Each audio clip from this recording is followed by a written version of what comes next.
नमस्कार, कमाई का अड्डा में आप सभी का स्वागत है। मैं हूं हर्षिता सावंत। दिल्ली से जुड़ रहे हैं मेरे साथ वीरेंद्र कुमार। और भारतीय बाजारों में आज वीकली एक्सपायरी का दिन, ग्लोबल क्यूज बिगड़े हुए थे। चौतरफा बिकवाली की गिरफ्त में अमेरिकी बाजार रहे हैं और आज संकेत एक बार फिर मिलते हुए कि वहां पर वीकनेस बढ़ेगी। इस बीच भारतीय बाजारों ने शुरुआत कमजोर की, फिर रिकवरी आई, लेकिन एक बार फिर बिकवाली की गिरफ्त में ये भी आते हुए 17,488 का स्तर, याद रखिएगा 17,485 के आसपास तक का लो देखने को मिला है और उस लो को हमने एक बार फिर छुआ है। 275 अंकों तक की गिरावट देखने को मिल रही है इंडेक्स में। निफ्टी बैंक देखिए 450 पॉइंट तक की गिरावट आ चुकी है। इधर मिड कैप्स के भी हाल बेहाल है। 150 अंकों के नुकसान पर इस समय मिड कैप इंडेक्स ट्रेड करता हुआ दिखाई दे रहा है। तो ये फिलहाल आपके लिए मार्केट का ताज़ा हाल है। एडवांस डिक्लाइन रेशियो, अब फिर से गिरने वाले शेयरों की संख्या बढ़ती हुई, कभी भी मामला पलट सकता है। अब जो डिफरेंस है वो बहुत छोटा रह गया है, तो बाजार में गिरावट दरअसल बढ़ती हुई एक्सटेंड होती हुई।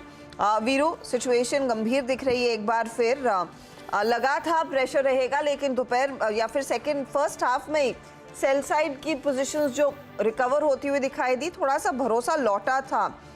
एक बार फिर जो बिकवाली बढ़ रही है, आज एक्सपायरी के लिए लेवल्स लोअर साइड पर कितने इंपॉर्टेंट हो जाते हैं? क्या यहाँ से और चाल बिगड़ सकती है? देखिए हर्षिता, यहाँ से जो मीनिंगफुल पॉइंट रहेगा निफ्टी के लिए, अगर आप निफ्टी को देखें तो वो कौन सा पॉइंट रहेगा, मतलब एक्सपायरी रिलेटेड अगर आप अनवाइंडिंग आती है तो नीचे कौन सा वर्स्ट केस पे देख सकते हैं। इट्स 17,4 एक सेकेंड, अगर आप देखें 17,440 440, ये है 20 डे एक्सपोनेंशियल मूविंग एवरेज। देखिए हर्षिता, क्या हुआ था सुबह जब आज समीकरण काफ़ी ख़राब थे और काफ़ी सब्सटेंशियल गैप डाउन हो रहा था, उस वक्त हमारी क्लियर कट अप्रोच थी, बाजार नीचे नहीं टिकेगा और 20 डे में का फोर्स है। और जो मंगलवार का पुट राइटर था हर्षिता, वो था करीब करीब 17,500 की स्ट्राइक पे। तो ये बात तो तय थी कि फर्स्ट इंस्टेंस में ये जोन जो है, यानी 20 डे का जोन और पुट राइटर्स का जोन एक थ्रस्ट जनरेट करेगा।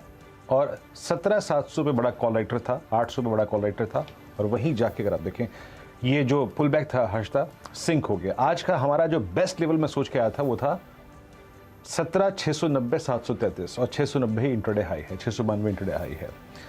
12 बजे का डेटा ये कह रहा था कि जनाब बेस्ट आप देख चुके हैं, और इसीलिए 12 बजे मैंने कोई भी डायरेक्शनल कॉल नहीं ली, क्योंकि बेस्ट आप देख चुके थे, उससे बेस्ट मिलने की उम्मीद नहीं थी।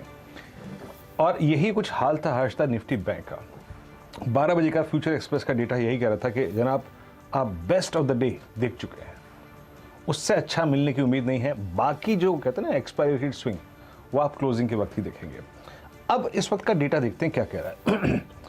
यहाँ पे कोई मीनिंगफुल पॉइंट है कोई डायरेक्शनल ट्रेड लेने का या नहीं। लेट्स चेक निफ्टी बैंक एक एक करके। निफ्टी का अगर आप इस वक्त का डेटा देखें और पुट राइटर्स और कॉल राइटर्स के कन्विक्शन को देखें, तो इसमें कोई दुराय नहीं है कि अभी भी आपको नजर आएगा कि 17,400, 17,500 और 17,300 की ये पुट राइटर्स एग्रेसिव थे सुबह, और ये अभी भी कायम है हर्षिता। 17,600 पे हालांकि देखिए, क्योंकि निफ्टी नीचे आया है तो वहाँ पे एग्जिट हो रहा है, बट स्टिल 17,500 और 400 की पुट्स में लगभग आप समझ लीजिएगा कि 1,80,00,000 शेयर खड़े हैं। More than that, I think करीब करीब 1,92,00,000 शेयर खड़े हैं। तो मेरे ख्याल से हर्षिता, ये जो जोन है ना 17,440 460 का, ये बतौर सपोर्ट काम कर जाएगा। और ऊपर की तरफ जो रेजिस्टेंस नजर आ रहा है इस आंकड़े के मुताबिक, वो है करीब करीब 17,650 और 17,700 का जोन। तो मेरे को लगता है कि 440 और 660 इसी दायरे के बीच में रहेगा, और इससे ज़्यादा अगर आप देखें बाहर निकलने की कोशिश नहीं करेगा। निफ्टी बैंक मैं ट्रेड नहीं लूँगा हर्षिता, इस वॉलेटिलिटी पे दिमाग लगाना, क्योंकि हम एग्जैक्टली जोन के बीचों बीच हैं, मैं ठीक नहीं समझता। सुबह बहुत अच्छा रिवॉर्ड था इसलिए बाय ट्रेड था, अदरवाइज अभी नहीं। और same is the case with Nifty bank.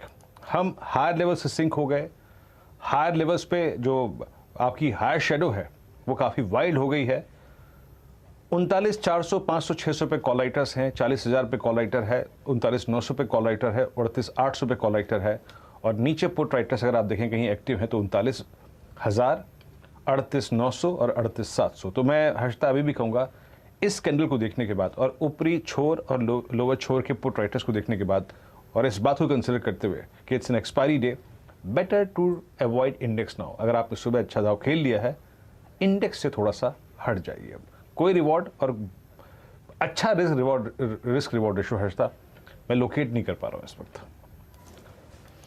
जी हाँ, अब रिस्क तो बढ़ता ही जा रहा है। अगर आप तेजी का पोजीशन की तरफ बैठे हैं, रिवॉर्ड तो कम ही होगा तेजी में, शायद मंदी में रिवॉर्ड आता हुआ दिखाई दे।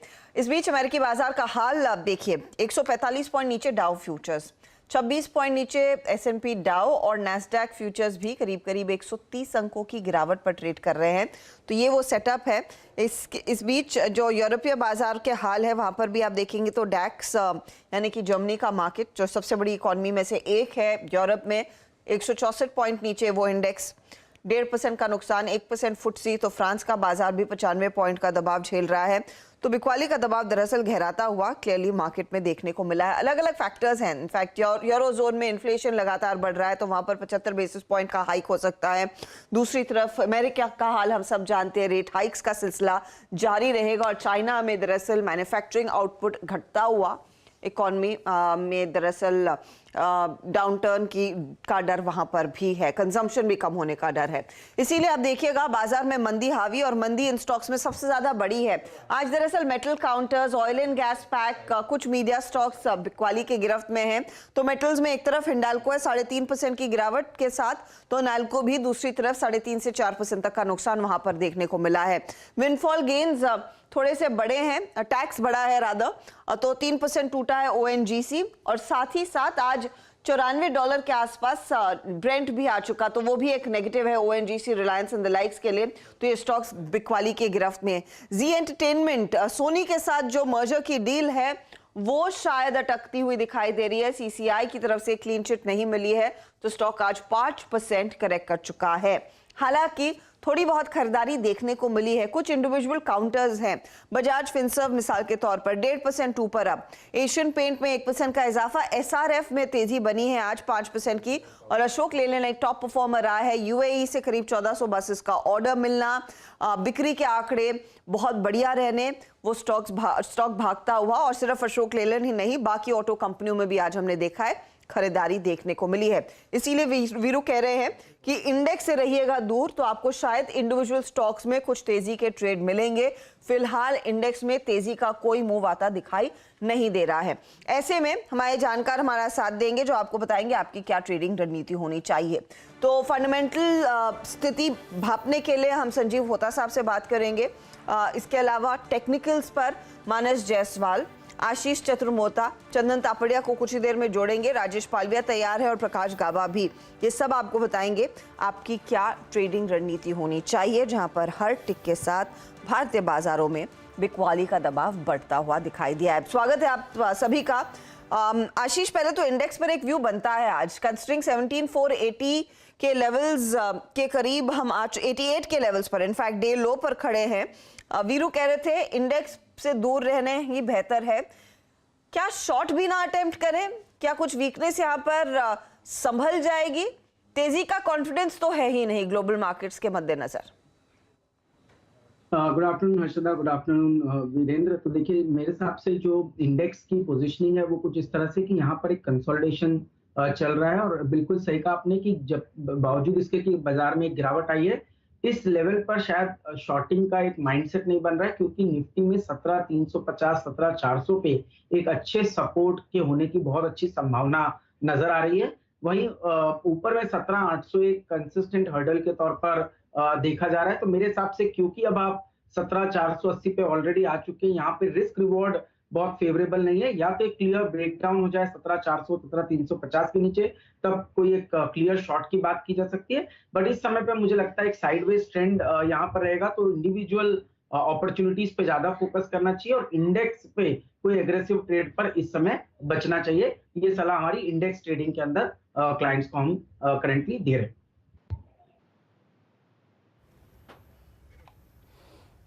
तो निफ्टी अगर आप देखिए तो अवॉइड करिए इस वक्त फॉर द टाइम में, और इस एक्सपायरी डे है, और याद रखिएगा 20 डीमा का चमत्कार जो हमने पिछले 2 सेशंस में देखा हुआ है वो अभी भी बाजार मेंटेन करके चल रहा है, बोथ इंडिसेस निफ्टी और निफ्टी बैंक का। आशीष, आपका कन्विक्शन कॉल क्या है? क्या चेज करेंगे आप इस वक्त, और शॉर्ट या लॉन्ग आपका प्रेफर्ड कॉल इस वक्त क्या है? मार्केट में थोड़ी वोलेटिलिटी जरूर बनी है और इनफैक्ट प्रॉफिट बुकिंग में, बट कुछ स्पेस है, कुछ सेक्टर्स हैं जहां पर अच्छी स्ट्रेंथ हमें कंसिस्टेंटली देखने को नजर आ रही है। उसमें से डिफेंस एक ऐसी थीम है जो बहुत ही बढ़िया तरीके से परफॉर्म कर रही है, और यहाँ पर जिस तरह की नई ऑर्डर बुक कंसिस्टेंटली इस पूरे स्पेस में देखने को नजर आ रही है, वो मुझे लगता है कि यहाँ पर भी बाय ऑन डिप की एक रणनीति हमें नजर आती है। प्रेफर्ड स्टॉक्स में हमने Hindustan aeronautics limited, Bharat electronics limited और बीडीएल, इन तीनों पे ही रेगुलरली चर्चा की है। तीनों ही हमें पसंद है, बीडीएल भी हमें काफी अच्छा लगता है। बट अगर से आज एक स्टॉक मुझे चूज करना होगा तो मैं जाना चाहूंगा एचएएल के साथ, जहां पर पे वॉल्यूम आप देखेंगे तो कंसिस्टेंटली ऑल टाइम हाई पर जिस तरह की वॉल्यूम पार्टिसिपेशन हमें देखने को नजर आ रहे हैं, और स्टॉक में एक जिस तरह से वीकली कंसोलिडेशन 3 हफ्तों का हुआ है, उसको देखते हुए मुझे लगता है कि नए ऑल टाइम हाई बनेंगे। 2440 2450 के लक्ष्य जल्द ही एचएएल के स्टॉक में देखने को नजर आ सकते हैं। क्योंकि मार्केट थोड़ा डिप है तो मैं थोड़ा करंट लेवल्स पर 2300 पर लेने की सलाह दूंगा, और साथ में अगर से कोई डिप आए जहां पर स्टॉक 2250 तक की डिप ले तो वो एक अपॉर्चुनिटी होगी जहां पोजीशन को एवरेज करना चाहिए। स्टॉप लॉस लगाना चाहिए 2200 का, और जैसे मैंने कहा 2450 के लक्ष्य एचएएल के स्टॉक में देखने को नजर आ सकते हैं। एचएल याद रखिएगा, आज सीएनबीसी आवाज की खबर जो लक्ष्मण जी ने 12 बजे ब्रेक की थी, जिसके तहत तेजस मार्क 2 फाइटर विमान के लिए सीसीएस ने मंजूरी दी है। कैबिनेट कमेटी ऑन सिक्योरिटी ने तेजस मार्क 2 फाइटर विमान का उत्पादन एचएल ही करेगी, और मिराज 2000, जैगवार और मिग 29 की जगह अब तेजस जब लेगा तो उसका उत्पादन में लगभग 10,000 करोड़ रुपए का खर्च संभव है। लेकिन बात यह है कि इस खबर के पूरे सेंटर में था एचएल। आपकी स्क्रीन पे 2300 पे इट्स ए टिपिकल फ्लैग, और इस स्ट्रक्चर में बाजार की उठापटक, बाजार की अगर आप देखें स्ट्रेंथ वीकनेस का कोई रत्ती भर इम्पैक्ट नहीं है। स्ट्रॉन्ग स्ट्रक्चर बाद में डिस्कस कर ही रहे थे इस वक्त हम इस स्टॉक को भी। So HL preferred buy call.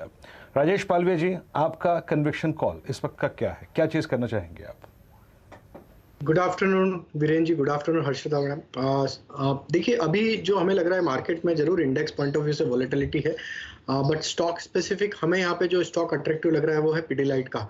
ये स्टॉक हमने सितंबर सीरीज के लिए भी रिकमेंड किया है, लेकिन आज जिस तरीके से स्ट्रेंथ यहाँ पे पिडिलाइट में बनते हुए दिखी है, स्टॉक ने अपने प्रीवियस जो स्विंग हाई थे जनवरी में जो बने थे उसका भी आज ब्रेकआउट यहाँ पे करते हुए दिख रहे हैं। तो जिस तरीके का ब्रेकआउट यहाँ पे पिडिलाइट में होते हुए दिख रहा है, हम यहाँ पे पिडिलाइट फ्यूचर बाय करने की सलाह देंगे। अपसाइड के टारगेट हम एक्सपेक्ट कर रहे हैं ट्रेडिंग पॉइंट ऑफ व्यू से 2840 तक के। स्टॉप लॉस रखेंगे हम करीब 2760 के आसपास। तो पिडिलाइट फ्यूचर हमें यहाँ पे अट्रैक्टिव लग रहा है बाय करने के लिए। पिडिलाइट में एक तेजी का ट्रेड आप कह रहे हैं लिया जा सकता है इस समय। दूसरी तरफ हाल पर भी एक बाय कॉल आया। टाटा मोटर्स आपकी स्क्रीन पर इस समय बिक्री के आंकड़े आ गए हैं तो उसका जायजा ले लेते हैं। कुल बिक्री में करीब 36% तक का इजाफा देखने को मिला है। 78,000 से ज्यादा गाड़ियां कंपनी ने बेची है। पिछले साल इसी महीने 57,995 गाड़ियां बेची थी। साथ ही साथ आप ध्यान रखिएगा कि एक ब्रेकअप भी आएगा कि ईवी सेल्स में किस तरह की स्थिति बनती दिखाई दी है, क्योंकि वो एक फैक्टर है जो आपने टाटा मोटर्स में गिनना शुरू करना है। तो ईवी सेल्स अगस्त में 3,845 यूनिट्स रही हैं वर्सेस 1,022 यूनिट्स पिछले साल।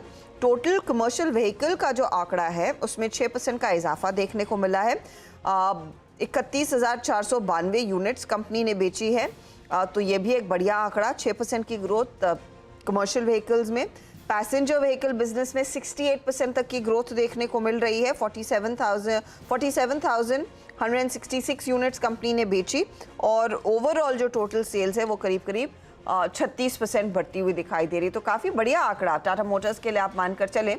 हालांकि स्टॉक ऊपरी लेवल से थोड़ा सा पस्त हुआ है, 1.5% का नुकसान, लेकिन ये बिक्री का आंकड़े अच्छे हैं, ये आप ध्यान में रखिएगा। दोनों सीवी और पैसेंजर व्हीकल्स के साथ साथ तीनों राधर ईवी बिजनेस में भी ग्रोथ देखने को मिल रही है। गाबा साहब, पहले तो टाटा मोटर्स पर एक राय, चार्टे के लिए 464 पर, बाकी सभी ऑटो कंपनियों में आज हमने तेजी देखी है, ये ऊपरी लेवल से थोड़ा सा मायूस दिख रहा है। यस, यहाँ पर ट्रेड नहीं बनता। Good afternoon to you Arshada. यहाँ पर ट्रेड सर्टली नहीं बनता। ऐसी रेंज जगह पर है, ना बाय बनता है ना सेल बनता है। बाय बनेगा अगर 475 पार कर लेगा तब, जब तक वो नहीं होता तब तक बेस्ट इग्नोर। जी हाँ, तो इग्नोर करें, 475 के ऊपर ही खरीदना है। इस समय आप क्या ट्रेड लेकर आए हैं गावा साहब, वो बताइएगा प्लीज। इस वक्त मुझे लगता है डिफेंस क्षेत्र से भारत इलेक्ट्रिकल्स लिमिटेड ये ठीक नजर आता है मुझे। 316 पर ट्रेड कर रहा है। 310 का कोई स्टॉप लगा चले तो मुझे लगता है 325 तक आते दिनों में देखने को मिल सकता है। भारत इलेक्ट्रिकल्स लिमिटेड चीज कह रहे हैं आप कि खरीदारी का टारगेट रहेगा तेजी की तरफ, तो हाल का जिक्र आशीष चतुर्मोता कर रहे थे और बीएल का जिक्र आप कर रहे हैं। यही है जहां पर तेजी देखने को मिल रही है। मानस, आपका इस समय का ट्रेड बताइएगा। देखिए, जिस तरह अशोक लेलैंड मॉर्निंग में ब्रेकआउट देने के बाद बिल्कुल भी वहां प्रॉफिट बुकिंग देखने को मिल रही है। बहुत ही स्ट्रॉन्ग चार्ट्स लग रहे हैं और एक 60 मिनट चार्ट पे देखेंगे तो एक फ्लैग पैटर्न बन रहा है। मेरा समझना है कि अशोक लेलैंड में इस फ्लैग पैटर्न का ब्रेकआउट हमें बहुत जल्द देखने को मिलेगा। 160-50 के भाव चल रहे हैं, करंट लेवल्स पे खरीदारी करने की राय रहेगी। 157 के स्टॉप लॉस से खरीदारी करिए, 168 के टारगेट के लिए अशोक लेलैंड में। और यहाँ पर एक ऑप्शन ट्रेड भी ले सकते हैं। अशोक लेलैंड का 160 का कॉल ऑप्शन ले लीजिए, ₹7.50 के आसपास ट्रेड हो रहा है। यहाँ पर आपको स्टॉप लॉस ₹4.50 के नीचे रखना है, लेकिन 13 से 14 रुपए तक के भाव आपको इस ऑप्शन में भी देखने को मिल सकते हैं। 3 तक के टारगेट्स मिलते हुए दिखाई देंगे। 160 का कॉल अशोक लेलैंड में आप लेकर चले। ये ऑटो कंपनियों की बात हो रही है। अच्छा, टाटा मोटर्स का हम जिक्र कर रहे थे तो एक चीज ध्यान रखिएगा, 81,000 से ज्यादा यूनिट की बिक्री का अनुमान था, उसके सामने 78,000 यूनिट्स बिकी हैं, तो टैड बिट डिसअपॉइंटिंग है। इसीलिए स्टॉक शायद इस समय इतना रिएक्ट नहीं कर रहा है, लेकिन पिछले साल की तुलना में नंबर्स बेहतर जरूर हैं। चलिए अब संजीव होता जी इसको जोड़ लेते हैं। होता साहब, 17,517 आ चुका, तो यहाँ पर कमजोरी बढ़ती हुई और ठीक वैसा पिछले हफ्ते की याद आ रही है जहां पर हम 17,500 तक गए थे, उसे तोड़ा नहीं, थोड़ा सा संभल गए। क्या लग रहा है, ये डिप पर मार्केट में अग्रेसिव कुछ खरीदारी करनी चाहिए या तैयारी करनी चाहिए खरीदारी की? सिर्फ कैसे अप्रोच रखें? बट हर्षदा, मुझे लग रहा है कि मार्केट अभी भी आपको अपॉर्चुनिटी देगा क्वालिटी स्टॉक को बाय करने के लिए। मार्केट में नर्वसनेस है क्योंकि यूएस में और चाइना में कुछ इश्यूज आ रहे हैं। चाइना में आज कोविड की वजह से एक और प्रोविंस लॉकडाउन हो गया, ताइवान का भी कुछ इशू आ रहे हैं। मैं I was reading in the morning, तो नर्वसनेस है। लेकिन एक चीज पक्का है कि अगर मैक्रो डेटा इंडिया का देखें तो we are still very resilient as compare to the global market.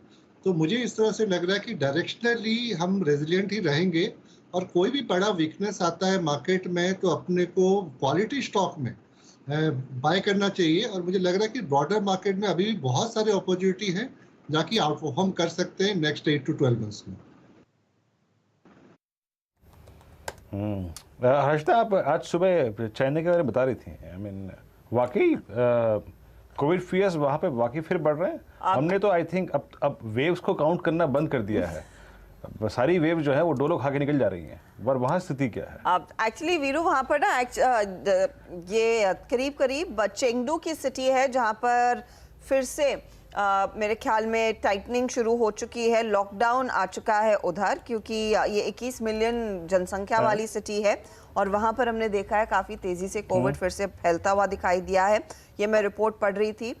दूसरी तरफ कुछ और प्रोविंसेस हैं जहाँ पर डर है दरअसल कोविड के फिर से बढ़ने का, इसीलिए ये मार्केट्स में थोड़ा सा नर्वसनेस बढ़ती हुई दिखाई दे रही है। और दूसरी तरफ एक तो कोविड केसेस बढ़ रहे हैं, दूसरी तरफ वहाँ पर इतनी बड़ी हीट वेव आ चुकी है, इतनी हालत खराब हो रही है कि उन्होंने इंडस्ट्रियाँ दरअसल बंद कर दी थी ताकि गर्मी और बढ़े नहीं।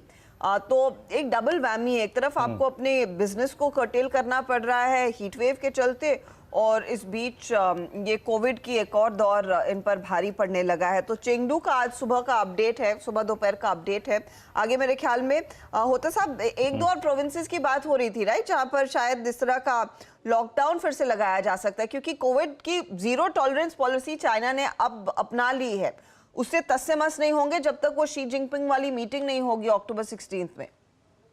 जी, आप बहुत सही बोल रहे हैं कि ये चाइना का जो जीरो टॉलरेंस पॉलिसी है उसके लिए ये बार बार ये न्यूज़ आ रहा है। मुझे लगता है ये 4th या 5th प्रोविंसेस है जहाँ पे ये लॉकडाउन किया गया है। और अगर इस तरह से चलता रहा, जो कि प्रॉपर्टी मार्केट उनका 40% ऑफ इकोनॉमी है, अगर वो रिवाइव नहीं करता है तो चाइना का जो रिवाइव का एक्सपेक्टेशन है वो नहीं आएगा और उसका रिपरकशन हम देखेंगे ग्लोबल मार्केट में और अपने मार्केट में भी, और थोड़ा मार्केट में नर्वसनेस बना रहेगा।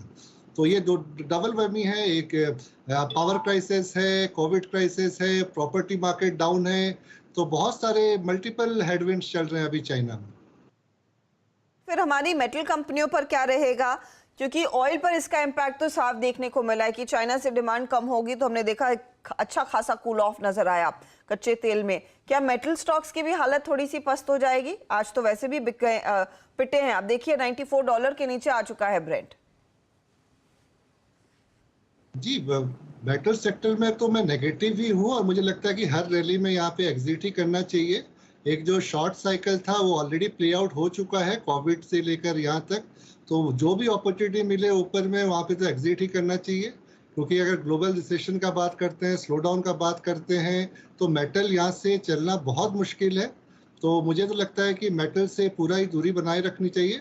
और ऑयल एंड गैस सेक्टर में भी मुझे नहीं लगता है कि यहाँ से कोई बड़ा आउट परफॉर्मेंस मिलेगा, एक्सेप्ट मुझे लग रहा है ये सीजीडी प्लेयर जहाँ पे थोड़े बहुत मुझे आसान लग रहा है कि आउट परफॉर्मेंस का, उसको अगर छोड़ दिया जाए तो वो ऑयल एंड गैस स्पेस से भी दूरी बनाए रखनी चाहिए। जी हाँ, तो चलिए अगर आप देखें ग्लोबल मार्केट्स में प्रेशर पॉइंट्स क्या क्या हैं, कुछ हद तक अगर आप देखें इसकी भनक भी ले ली। और आपने अगर आप शंघाई के इंडेक्स को देखा था, हैंगसेंग को देखा था, दोनों ही इंडेक्सेस आज बैकफुट पे ट्रेड करते हुए। अब थोड़े से सेक्टर्स को पकड़ना शुरू करते हैं। देखिए सुबह हमने क्रूड के एडवांटेज को एशियन पेंट्स के थ्रू खेला, पिजलैंड के थ्रू खेला।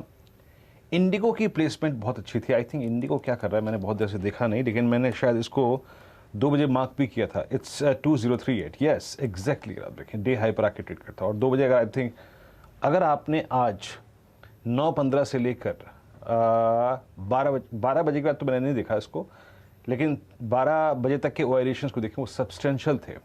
और क्रूड के एडवांटेज में, और स्पेशली अगर आप देखें शायद एक स्पाइस जेट के थोड़े से अगर आप देखें जो हालात ख़राब हुए हैं, उसका एक बड़ा एडवांटेज स्ट्रीट जो है, बाजार जो है वो देने की कोशिश कर रहा है इंटरग्लोबल एविएशन को। आशीष चतुर्मोता जी, आपकी राय क्या है? 2036.90। देखिए ये ट्रेडिंग के लिहाज से बड़ा वाइल्ड स्टॉक है, अगर निकल गया तो निकल गया।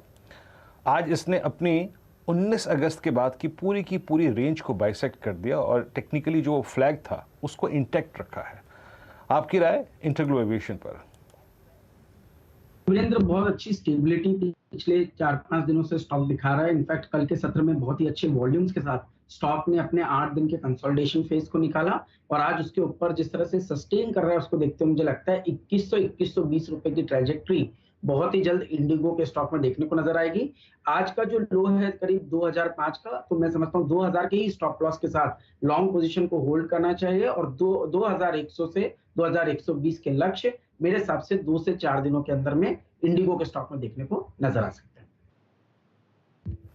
ओके, इंटरग्लोबल एविएशन पर आप देखिए आपकी राय है। इस बीच एक काम करते हैं, यहाँ से आज का पहला ट्रेड 4 का चौका के अंतर्गत जो आज का सस्ता ऑप्शन है वो आ रहा है राजेश पालवे जी के सौजन्य से। राजेश जी बताइए क्या पिक कर रहे हैं आप?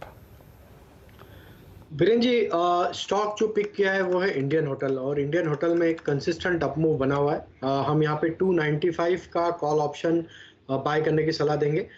जिस तरीके से इंडियन होटल में एक सस्टेन्ड बाइंग देखने को मिल रही है, हमें लगता है कि यहाँ पे स्टॉक एक अच्छा अपमूव दिखाते हुए दिख सकता है। तो 295 की स्ट्राइक का कॉल ऑप्शन 10 रुपये 50 पैसे के आसपास ट्रेड कर रहा है, इसमें बाय करने की सलाह है। अपसाइड में हम एक्सपेक्ट कर रहे हैं इस कॉल ऑप्शन के टारगेट आना चाहिए करीब 15 रुपये से 17 रुपये तक के। स्टॉप लॉस रखेंगे करीब हम 8 रुपये के आसपास। तो इंडियन होटल पे हम यहाँ पे बुलिश व्यू रखें और 295 का कॉल ऑप्शन बाय करने की सलाह है। 95 का कॉल इंडियन होटल में लेकर चले, 11:45 के आसपास है। यहाँ पर एक प्रॉफिटेबल ट्रेड बैठ रहा है तो तेज़ी की पोजीशन आप इसमें ज़रूर लें। ये है फिलहाल आपके लिए इस समय सस्ता ऑप्शन जो चुना है पालविया साहब ने। लेकिन खबरों पर बात करें तो बायोकॉन, और बायोकॉन में दरअसल इनके बैंगलोर के प्लांट की 2 साइट्स का इंस्पेक्शन हुआ जहाँ पर 11 आपत्तियाँ मिली। मलेशिया के प्लांट का इंस्पेक्शन हुआ यूएसएफडीए की ओर से, 6 आपत्तियां मिली। स्टॉक सुबह में कमजोर खुला, दिन भर 300-301 के आसपास ही मंडरा रहा है। अब फिर बिकवाली का दबाव बढ़ता हुआ 3% के नुकसान पर खड़ा है काउंटर। ये अब कितनी गंभीर है यह आपत्तियां, उस पर बात करने के लिए बायोकॉन बायोलॉजिक्स के डिप्टी सीईओ श्री हंस तांबे हमारे साथ जुड़ गए। मिस्टर तांबे, स्वागत है आपका। क्या इन ऑब्जर्वेशंस में कोई डेटा इंटीग्रिटी के इश्यूज उभर कर आए हैं? कितने गंभीर हैं ये आपत्तियां? Thank you for having me on this show. मुझे यहाँ बुलाने के लिए बहुत बहुत शुक्रिया। पहले बात जो आपने छेड़ी है डेटा इंटीग्रिटी के ऊपर, तो मैं साफ तरीके से कहना चाहूंगा कि ये जो इंस्पेक्शंस हुए हैं इसमें किसी भी तरह का डेटा इंटेग्रिटी ब्रीच नहीं पाया गया है। कोई भी सिस्टमिक नॉन कंप्लायंस जिसे कहते हैं, या फिर जो मूलभूत तौर पर जिसमें कोई समस्याएं हैं, ऐसा कोई नजर नहीं आया है। इन्होंने किसी भी तरह का सिस्टमिक इशू नहीं नोट किया है।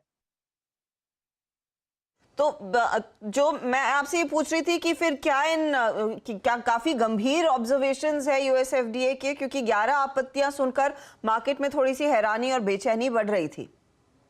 हाँ बिल्कुल। तो पहले तो इन नंबर्स को देख के लगता है कि ये कहीं ज्यादा है, पर पहले इसको एक कॉन्टेक्स्ट में देखना चाहिए, क्योंकि जब भी कोई इंस्पेक्शन होती है तो वो एक कोई नए प्रोडक्ट के लिए या कोई एक फैसिलिटी के लिए होती है। तो जो नया प्रोडक्ट का इंस्पेक्शन होता है उसे प्री अप्रूवल इंस्पेक्शन कहते हैं, और कोई नई फैसिलिटी या नए प्रोडक्ट के लिए अगर इंस्पेक्शन होता है तो यूजुअली वो एक फैसिलिटी होती है।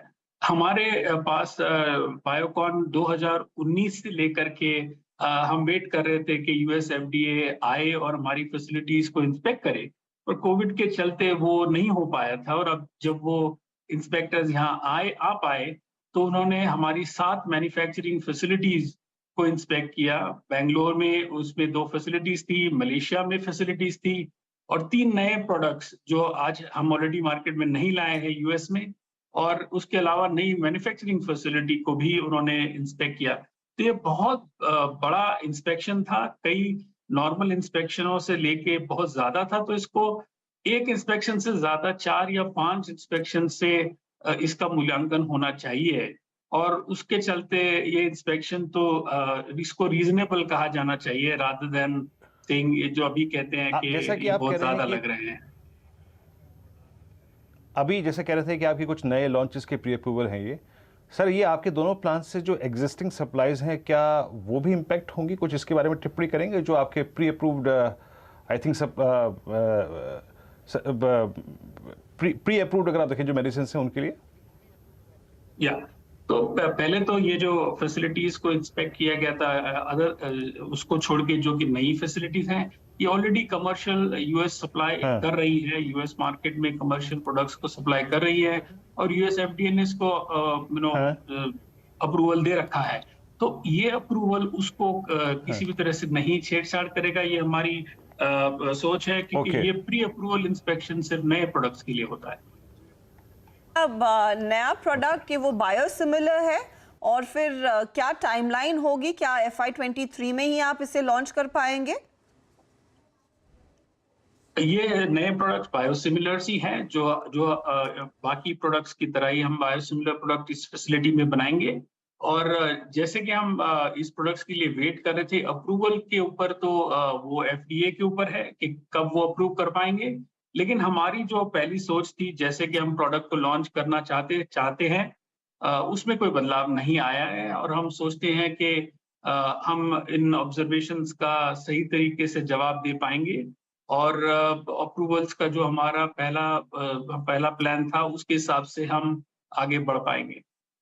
ताबिद साहब, एक और अगर क्लैरिटी हमें दे सके, ये वियाट्रिस की डील जो का स्टेटस क्या है, कब तक वो कंप्लीट होती हुई दिखाई देगी? क्या आपने यहाँ पर फंड्स पर्याप्त जुटा ले हैं? वियाट्रिस की जो हमने डील जो हमने अनाउंस करी थी फरवरी के एंड में इस साल में, हमने कहा था कि हम end of first half of this fiscal, तो करीबन सितंबर एंड अक्टूबर के आसपास में हम इसको क्लोजर करेंगे या कंसुमेट करेंगे। और ये इक्विटी और डेट के मिक्सचर से फंड होगी डील, और हम उस तरीके से ठीक से चल रहे हैं, और हम एट दिस पॉइंट प्लान पे हैं, और उस तरीके से चलेगा। जैसे स्टैट्यूटरी अप्रूवल्स हम जुटा पाएंगे, हम इसको कंप्लीट करेंगे। बहुत शुक्रिया, आप इस कार्यक्रम में शामिल हुए और इन आई थिंक खबर के ऊपर अपने प्रतिक्रिया दी और सारे क्लियरिफिकेशन दिए। सर बहुत बहुत शुक्रिया आपका इस कार्यक्रम में शामिल होने के लिए। एक बार जरा बायोकॉन का चार्ट लेके आइए। देखिए, अगर आप डिलीवरी पे काम करते हैं और बायोकॉन आपकी डीमैट अकाउंट में है तो यहाँ पे थोड़ा सा चिंता का विषय है, और चिंता का विषय ये है, राजेश पालवी जी प्लीज़ अपना व्यू दीजिएगा, कि देखिए वो 2019 से इसने चलना शुरू किया, और 2020 में तो आपको मालूम ही है, कोविड युग में सारे के सारे फार्मा स्टॉक चले। इसका भाव था करीब करीब 311 रुपए का। 311 का ये भाव हुआ करीब करीब दिसंबर 2020 में 492 का। इसने 2021 के ड्रीम रन में पार्टिसिपेट किया ही नहीं। अब बात यह है कि मैं बायोकॉन के चार्ट्स को दो भाग में बाइफर्केट कर सकता हूं, डिवाइड कर सकता हूं, बाइसेक्ट कर सकता हूं। Strength above 351 and weakness below 351। Rajesh ji, ये पूरा का पूरा जोन जिसका एक बेस था 324 350 में, वो वॉयलेट हो गया। बायोकॉन में अब डाउनसाइड कहां तक का खुल सकता है, इस पर आपकी राय? तो काफी बड़ा अंडर परफॉर्मेंस स्टॉक में देखने को मिला है, और अगर हम मंथली सेटअप, वीकली सेटअप पे एनालाइज करें तो स्टॉक एक series of lower top lower bottom formation weekly, monthly, daily chart पे बनाते हुए दिख रहा है, जो क्लियर दिखाता है कि एक सस्टेन्ड डाउन ट्रेंड यहाँ पे प्ले आउट होते हुए दिख रहा है। सारे इंपॉर्टेंट मूविंग एवरेज के नीचे ट्रेड कर रहा है स्टॉक। हमें लग रहा है कि अब ये 350 के नीचे तो एक इंपॉर्टेंट लेवल था, वो ब्रेकडाउन ऑलरेडी हो चुका है। अब जिस तरीके के सेटअप यहाँ पे प्ले आउट होते हुए लग रहे हैं, हमें लगता है अगर ये यहाँ से स्टॉक अब 300 के नीचे फिसलता है तो नेक्स्ट इसका जो लेवल आएगा वो करीब 270 की तरफ आता हुआ दिखेगा। तो हमें लगता है कि अभी भी यहाँ पे वीकनेस बनी हुई है। मंथली सेटअप भी में भी यहाँ पे काफी बड़ी यहाँ पे वीकनेस यहाँ पे बनते हुए दिख रही है। हमें लग रहा है 270 इसके नेक्स्ट टारगेट होंगे, अब ये 300 के नीचे अगर फिसलता है तो थोड़ा सा आपको प्रिपेयर्ड रहना चाहिए। अगर आप डिलीवरी पे बैठे हैं या फिर अपने एक वित्तीय सलाहकार की राय ज़रूर लें कि यहाँ से नीचे का डाउन साइड साइकोलॉजिकल लेवल 300 और सारे एवरेजेस पर ही टूट चुके हैं। और वीकली चार्ट्स पे भी याद रखिएगा, मैं एक बात आपको बताता हूँ, यहाँ पे वीकली चार्ट्स पे कभी भी बायोकॉन ने, मतलब वर्स्ट केस में भी 2013 जुलाई से लेके अब तक 2 हफ्तों से ज़्यादा कभी भी वीकली चार्ट्स पे 200 वीक एक्सपोनेंशियल मूविंग एवरेज के नीचे क्लोज नहीं दिया था। लेकिन ये पूरा का पूरा जो दौर है, जून, जुलाई, अगस्त, ये टिक रहा है 200 वीक एक्सपोनेंशियल मूविंग एवरेज, जो कि टेक्निकली 10 साल के चार्ट पे सबसे बुरी परिस्थिति है। ओके, थोड़ा सा मैंने आपको अलर्ट कर दिया यहाँ पे। मीनवाइल निफ्टी ने वो 20 डे एक्सपोनेंशियल मूविंग एवरेज के जोन को होल्ड किया, लेकिन इस वक्त जो स्टॉक्स माइलेज क्रिएट कर रहे हैं, सुपर स्विंग दे रहे हैं, इसमें आशीष चतुर्मोता जी का एक प्रिफर्ड कॉल भी है, वो भी शामिल है। लुक एट L&T, इट्स 1912, और मैं फिर कहूँगा कि ये अपने एक बड़े सप्लाई जोन को फिर स्ट्राइक करने की कोशिश करता हुआ 1935, 1930, 1925 इसका एक सप्लाई जोन है। मेरे ख्याल से आशीष के पास एक कॉल भी है, वो पहले कॉल देंगे और फिर L&T पे हम लोग तर्क रखेंगे। आशीष जी, तो जो कॉल मेरा है वो डिफेंस बास्केट से है वीरेंद्र, और स्टॉक है भारत डायनेमिक्स लिमिटेड। मेरे हिसाब से 830 पर जिस तरह से स्टॉक कंसोलिडेट कर रहा है और आज के सत्र में जो वॉल्यूम एक्टिविटी हुई है, ये क्लियरली दर्शा रही कि स्टॉक में 815 पे एक बहुत बढ़िया बेस बना है। जैसे कि हमने पहले भी कहा, हम डिफेंस पूरी थीम पे पॉजिटिव है, तो मुझे लगता है बीडीएल पे एक लॉन्ग पोजीशन करंट लेवल्स पे लेना चाहिए।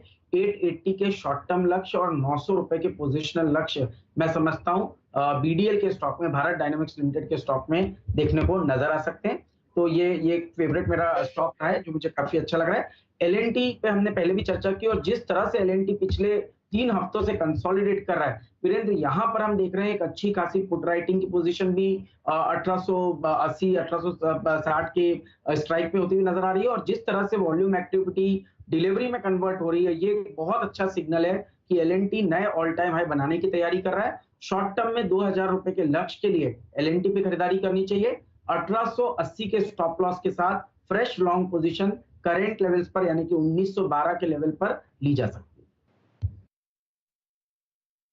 ओके, आशीष आज पूरा बारूद पे बैठे हुए हैं जनाब, पहले HL फिर BDL, वाकई एक से एक कॉल अगर आप देखें डिफेंस स्पेस से। खैर, एक काम करते हैं, यहाँ पे थोड़ा विषय बदलते हैं, इंडस्ट्रीज थोड़ा समझने की चेष्टा करते हुए। लेकिन आज का FNO सुपरस्टार ये मानस जी के सौजन्य से आएगा। पहले आइए उसको देख लेते हैं, उसको समझ लेते हैं। बताइए मानस जी, आपने क्या आज का सुपरस्टार पिक किया है?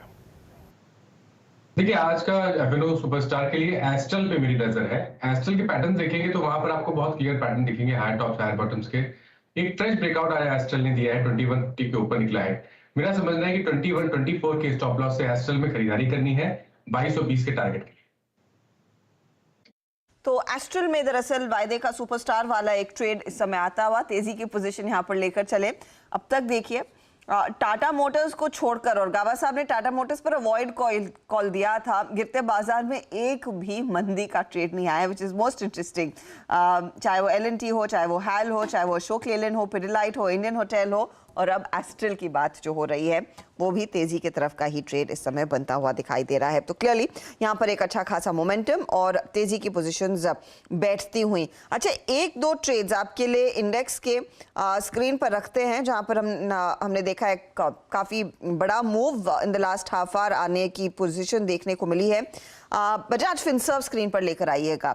बजाज फिनसर्व आपको याद होगा सोमवार के सत्र में भी एक्टिव था, आज फिर 17,325 के स्तरों पर है, 2% के गेन्स। ये बताइए, ये रिकॉर्ड डेट से पहले होता साहब, पोजीशंस क्या अक्यूमुलेट की जा रही है स्टॉक में, और आपकी क्या राय रहेगी दोनों B1 B2 पर, यानी कि बजाज फिनसर्व और बजाज फाइनेंस पर? दोनों में अपना पॉजिटिव ही व्यू है, और दोनों जिस तरह से अभी वैल्यूएशन तो इसके हमेशा ज़्यादा रहेंगे और जस्टिफाई भी करते हैं जिस तरह से इसका बैलेंस शीट है या फिर कैपेसिटी है कि सबसे लोअर रेट में ये मार्केट में पैसा बोरो करते हैं और लैंड करते हैं, और जिस तरह से इनका एक अभी क्वालिटी एक फिनटेक डेवलप हो रहा है और टेक्नोलॉजी में इन्वेस्ट कर रहे हैं, तो ये तो जस्टिफाई करेंगे ही हमेशा हायर प्रीमियम को। तो मुझे लग रहा है यहाँ से भी तेजी बनी रहेगी, और बजाज फिनसर्व, बजाज फाइनेंस दोनों में बाई करना चाहिए लेवल से, यहाँ से भी 20% अराउंड का ग्रोथ मिल सकता है। बजाज फिनसर्व में अच्छी खासी अपॉर्चुनिटी, 2.37% तक के gains, of course record date से ठीक पहले यहाँ पर हम देख रहे हैं तेजी आती हुई। स्टॉक स्प्लिट और बोनस की जो रिकॉर्ड डेट है वो दरअसल सितंबर के महीने में ही है, उससे पहले सोमवार से ये एक्यूमुलेशन शुरू हुआ। चलिए, मार्केट का हाल आपके सामने 17,553 के लेवल्स पर ये साफ है कि बिकवाली की पोजीशंस एकदम फिर बढ़ गई हैं मार्केट में। 205 अंक नीचे निफ्टी, और निफ्टी बैंक देखिए 250 पॉइंट के नुकसान पर खड़ा है। अब 39,300 को नहीं होल्ड कर पाया, 39,290 के लेवल्स आ चुके हैं। तो ये चल रहा है मार्केट में, लेकिन स्टॉक स्पेसिफिकली क्या चल रहा है उसकी बात करेंगे, और यतिन जुड़ गए हैं स्टूडियो में।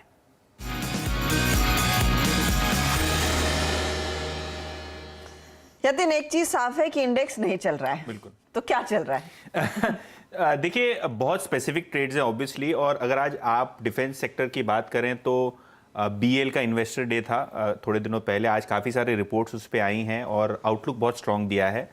आज और एक रिपोर्ट आई है BDL पे, उसके बारे में ज़्यादा चर्चा करेंगे, क्योंकि BL के जो ऑर्डर्स आते हैं वो BDL से आते हैं, क्योंकि BDL के सारे जो मिसाइल सिस्टम ऑर्डर्स होते हैं उसका एक पार्ट BL एग्जीक्यूट करता है। और BDL की अगर हम बात करें तो एंटीक ब्रोकिंग की आज एक जो इनिशिएटिंग कवरेज रिपोर्ट आई, उसका तात्पर्य पूरा रिपोर्ट का ये है कि आगे चलते हुए आपको कंपनी की ऑर्डर बुक मल्टीफोल्ड तरीके से बढ़ती हुई नजर आएगी। अगर हम करंट ऑर्डर बुक की बात करें जो लगभग 13,000 करोड़ के आसपास है, वो ऑलरेडी लगभग 4 गुना ज़्यादा है FY22 की आय से। तो जो कंपनी के रेवेन्यूज़ थे पिछले फाइनेंशियल ईयर में, उससे लगभग 4 गुना के ऑर्डर्स ऑलरेडी कंपनी को आ चुके हैं। इसके अलावा एक्सपोर्ट्स जो अभी लगभग 5% है सेल्स के, वो बहुत बढ़ सकते हैं, क्योंकि जो कैबिनेट कमेटी ऑन सिक्योरिटी है, इन्होंने 9 देशों को अपनी मिसाइल सिस्टम्स बेचने का फैसला ऑलरेडी कर दिया है, वो अप्रूवल आ गया है।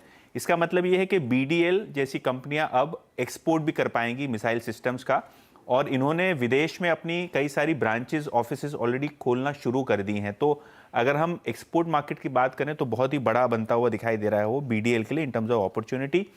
अगले 2 सालों का जो आपको अर्निंग्स एस्टिमेट है, लगभग 25 से 26% से कंपनी लगातार अपने मुनाफे ग्रो कर पाएगी। और अगर हम जो टारगेट है एंटीक का उसकी बात करें तो 1165 रुपये है, जो वैल्यूएशन वाइज लगभग 25 टाइम FY24 की EPS के बराबर है। ऑब्वियसली आपके स्क्रीन के ऊपर एक इंटरेस्टिंग प्लेट चल रही है। ये क्या प्लेट है, इसके बहुत ही इंपॉर्टेंट मायने हैं, क्योंकि BDL की ग्रोथ की स्टोरी ही यही 7-8 बड़े ऑर्डर्स हैं जो लगभग क्यूमुलेटिवली 22,000 करोड़ रुपए की तरफ दिखाई देते हैं, जैसे कि आकाश प्राइम सैम, आकाश मिसाइल सिस्टम्स, QSM, अगर हम MRSAM की बात करें, टॉर्पीडोज की बात करें, तो ये सभी के सभी ऑर्डर्स मिला के लगभग 22,000 करोड़ रुपए के ऑर्डर्स ऑलरेडी कंपनी के पाइपलाइन में आ चुके हैं। तो जो करंट ऑर्डर बुक है 13,000 करोड़ रुपए, इसके ऊपर ये 22,000 करोड़ की पाइपलाइन बन चुकी है। इसका मतलब ये है कंपनी लगभग 35,000 करोड़ के ऑर्डर बुक पे बैठी हुई है जो आगे चलते हुए उसको एग्जीक्यूट करनी है। बहुत लोग वंडर कर रहे होंगे SAM क्या है। SAM बेसिकली एक एब्रिएटेड टर्म है जो सरफेस टू एयर मिसाइल्स हम कहते हैं, वही SAM होती है। और अगर हम भारतीय सेना की बात करें, वायुसेना की बात करें, तो SAM मिसाइल बहुत पॉपुलर हैं क्योंकि इनकी जो रेंज, स्पीड और एक्यूरेसी है वो बहुत ही ज़बरदस्त तरीके से मानी जाती है। अगर आप कारगिल वॉर के टाइम चले जाएं या रीसेंट ऑपरेशंस की बात करें तो SAM मिसाइल्स काफ़ी वाइडली यूज्ड होती हैं आर्मी में और एयरफोर्स में, और इसका सारा का सारा प्रोडक्शन जो है वो BDL के कंधों पे है। और कहीं ना कहीं BDL इसका बेनिफिशियरी बनता हुआ दिखाई दे रहा है, क्योंकि जो इंपोर्ट बैन लिस्ट है या जो काफ़ी सारे आत्मनिर्भर भारत प्रोग्राम के तरीके से हम बना रहे हैं चीज़ें, रशिया से हमको काफ़ी सारे स्पेयर पार्ट्स आना बंद हो गए हैं, तो कहीं ना कहीं फोकस इंडिजनाइजेशन पे है, कहीं ना कहीं फोकस आत्मनिर्भर भारत पे है। और सबसे टॉप की अगर आप कंपनी एंटीक के हिसाब से माने डिफेंस स्पेस में अवेलेबल है तो वो है BDL। तो भारत डायनामिक्स स्टॉक की आपने चर्चा पहले भी सुनी है और एक बार फिर यतिन कह रहे हैं कि ये रेडार पर आ रहा है। जिस तरह के मिसाइल सिस्टम्स भारत के लिए बनाएंगे और साथ ही साथ आगे 9 देशों को एक्सपोर्ट करने की भी अनुमति मिलती हुई दिखाई देगी। तो एक बहुत वास्ट इनकी दरअसल ऑर्डर बुक है और कई नए प्रोडक्ट्स पर कंपनी वैसे काम भी करती आ रही है। तो 1165 का टारगेट एंटीक ने दिया और वो स्टॉक आज फिर स्क्रीन पर 2 से 2.5% ऊपर 839 के आसपास है। यहाँ पर एक टेक्निकल व्यू अगर मानस आप दे सके, भारत डायनामिक्स करंट लेवल्स पर अगर कोई खरीदता है तो आप चार्ट्स पर किस तरह के टारगेट्स प्लॉट कर रहे हैं? तो देखिए कंसोलिडेशन जोन के बाहर निकल रहा है। जो 835-40 का रेंज था, रेजिस्टेंस रेंज था, उसको स्टॉक ब्रीच करने की कोशिश कर रहा है। 20-डे मूविंग एवरेज के ऊपर ट्रेड कर रहा है और अब मेरा समझना है कि जो पिछले हाईज है उसको टच करने की कोशिश करेगा। तो करीब करीब 900 रुपए तक के भाव आपको देखने को मिल सकते हैं। एक पोजीशन ट्रेड करंट लेवल्स पे लेना चाहिए 810 रुपए के स्टॉप लॉस के साथ। ये तो ये देखिए एक तेजी का ट्रेड साफ आता हुआ दिखाई दे रहा है। BDL में खरीदारी करनी है क्योंकि BDL आपके भी टॉप फेवरेट्स में शामिल है। आशीष, फंडामेंटली कुछ और आप जोड़ेंगे? एंटीक तो कह रहा है क्लियरली 1165 का टारगेट, आपका कोई खास टारगेट है इस पे?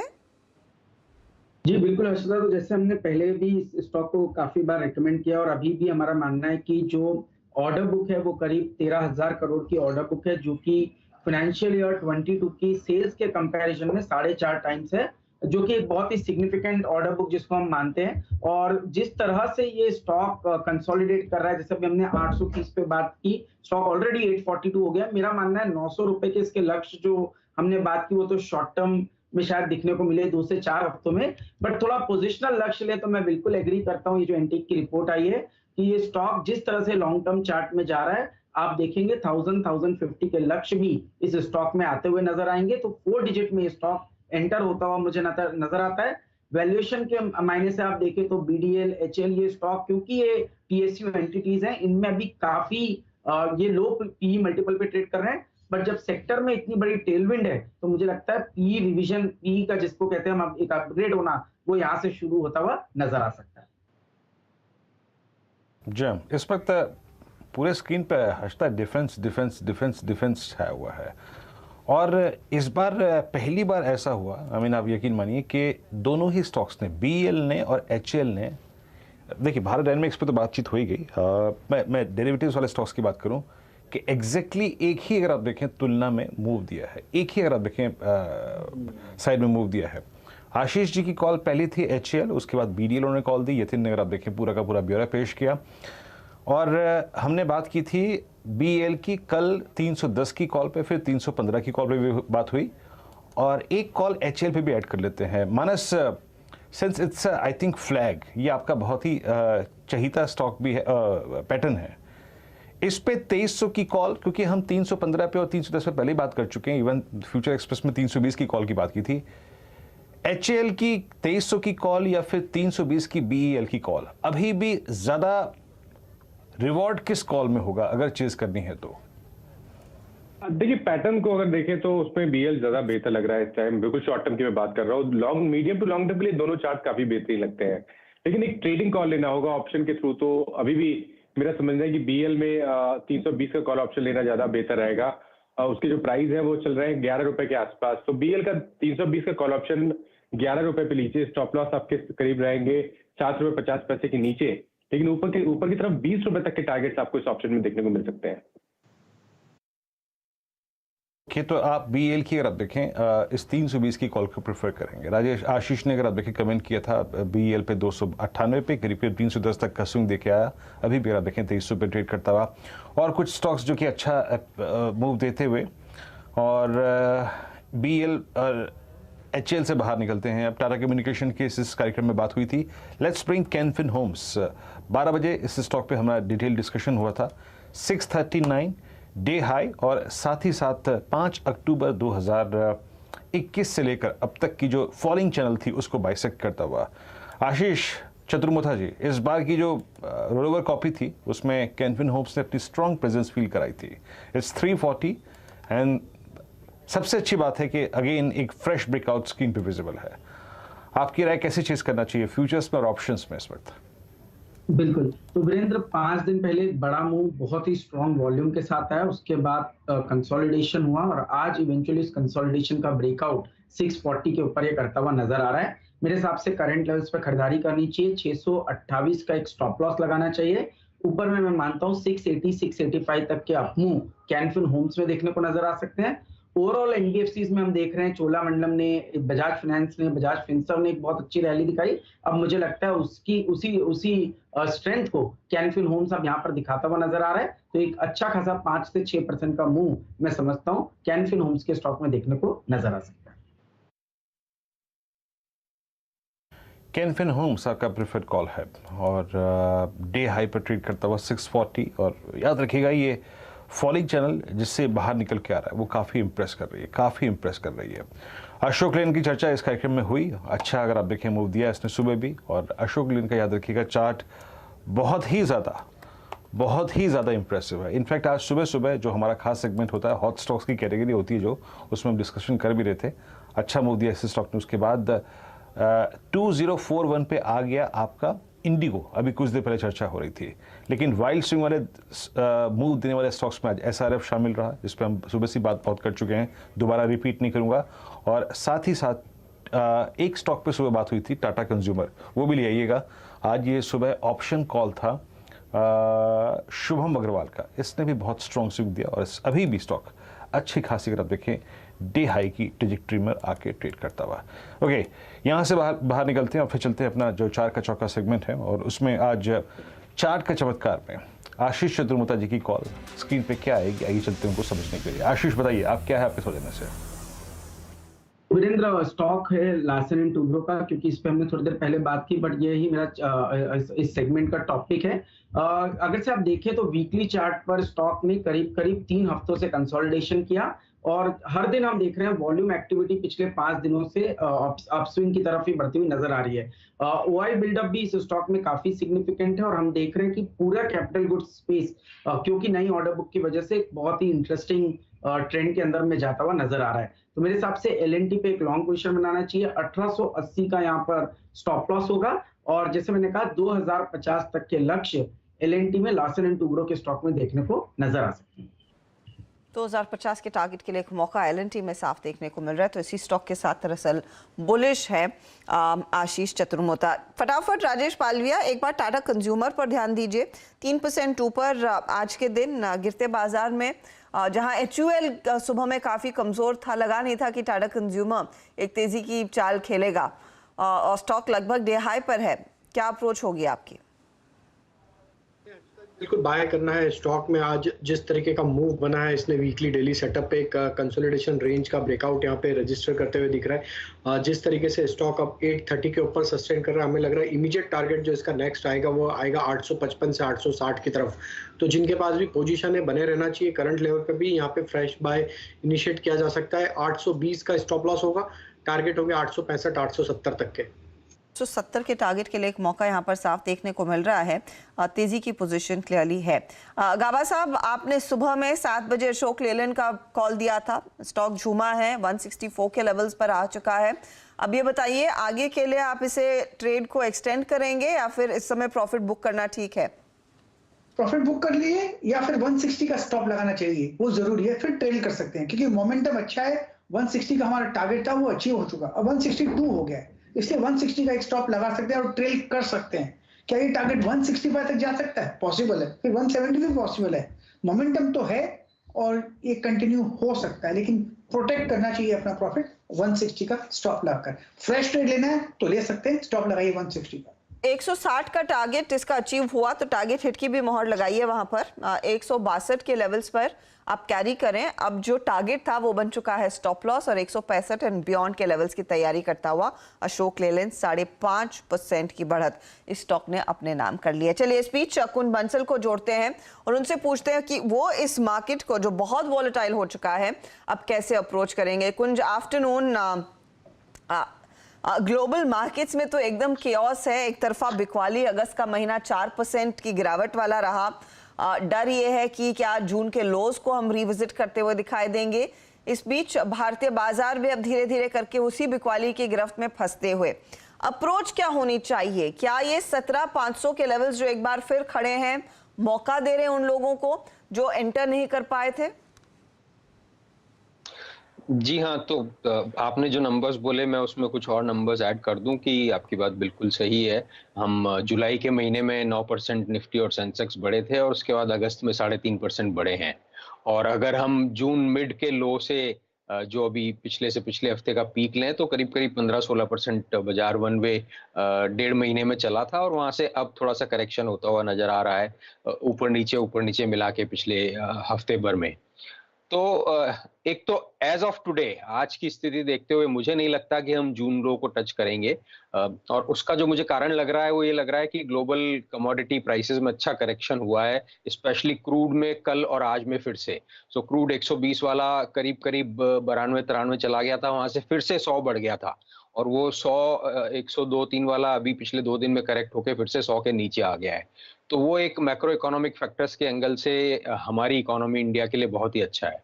उसके साथ साथ मेटल प्राइसेस करेक्ट होना चालू हैं, तो वो भी एक पॉजिटिव साइन है।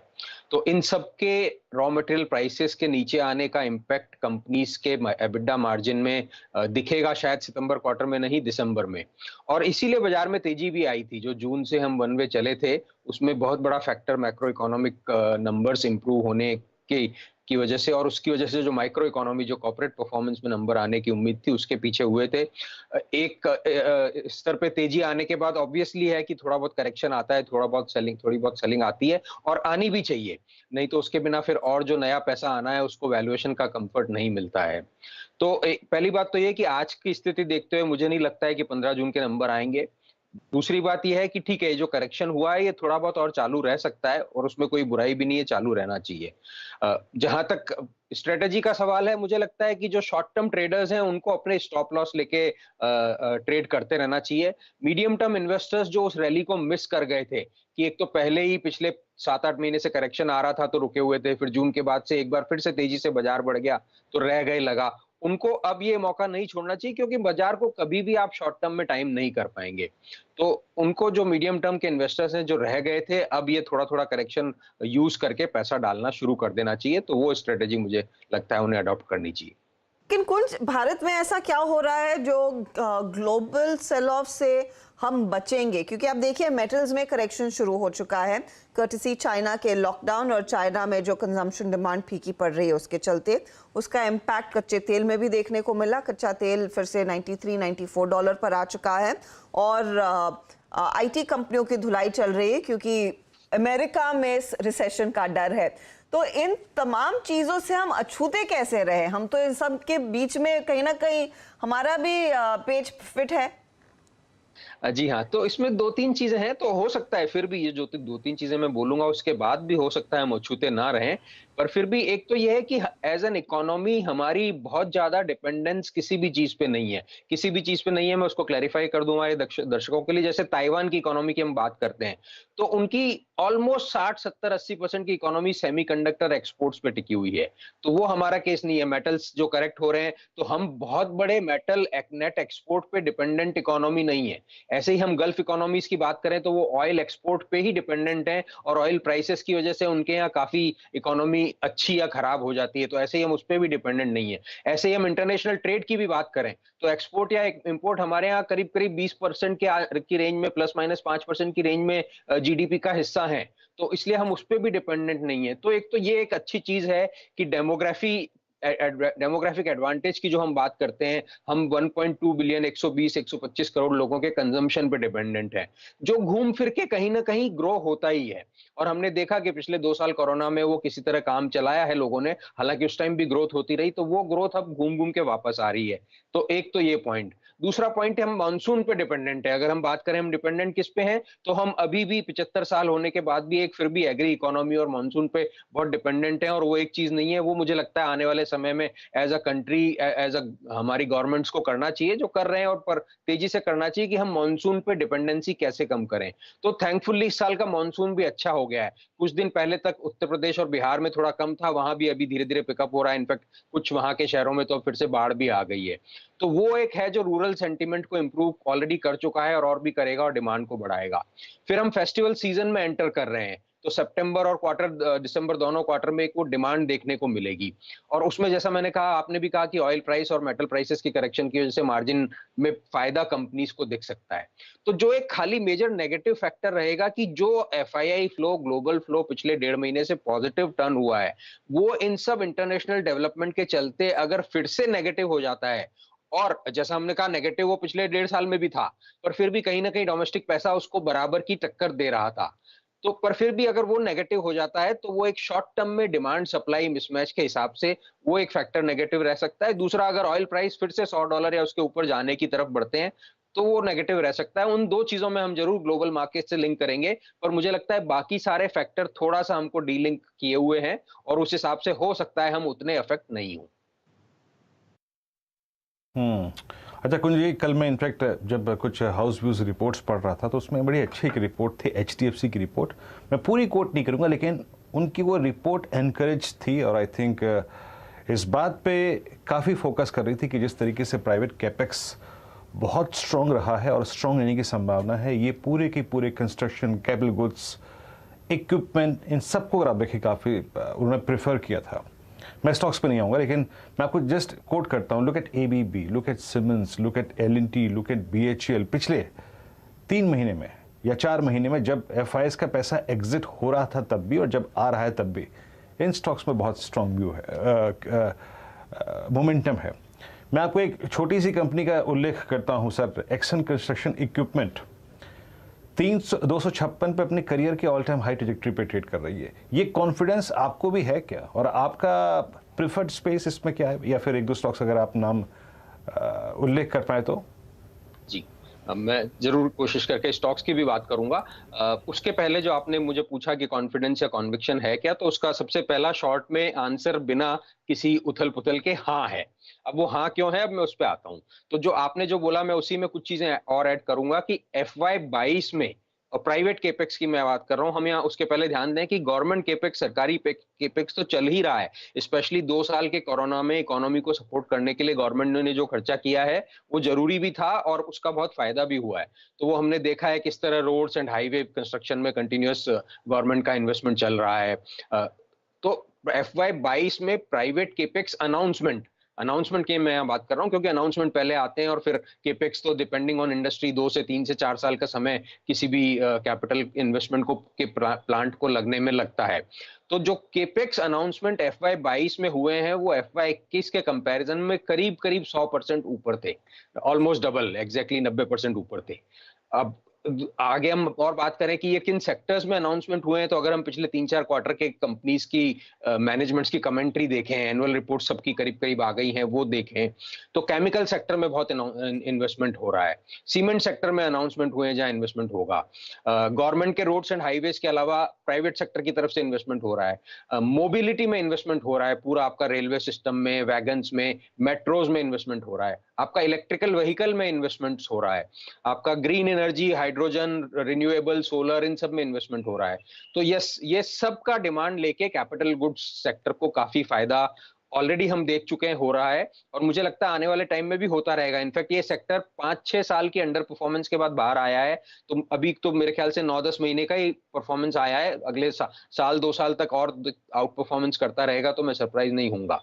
होता क्या है कि इतनी आउट परफॉर्मेंस में सडनली वैल्यूएशंस बहुत एक्सपेंसिव हो जाते हैं और कॉन्फिडेंस खो जाता है, तो वो एक ध्यान देने की जरूरत है पर फिर भी जैसा मैंने कहा पॉजिटिव व्यू है, और जैसा आपने स्टॉक को पूछना चाहा तो कुछ स्टॉक जो आपने नाम बताया उनके अलावा एक स्टॉक जो रह गया है और जो मुझे लगता है अच्छा है, ट्यूब इन्वेस्टमेंट जो चेन्नई की मुरुगप्पा ग्रुप की कंपनी है, वो भी इसी रिलेटेड स्पेस में है। और जब हम ट्यूब इन्वेस्टमेंट खरीदते हैं तो हमको 2 और लिस्टेड कंपनीज का ऑटोमेटिकली उसमें बेनिफिट मिल जाता है, जो है शांति गियर्स और सीजी इंडस्ट्रियल, जो कंपनी दोनों कंपनी ट्यूब इन्वेस्टमेंट ने खरीदी हुई है, और उनकी भी परफॉर्मेंस को टर्न अराउंड काफी कुछ कर दिया है और भी करते रहेंगे, और उनका खुद का परफॉर्मेंस तो इंप्रूव हो ही रहा है।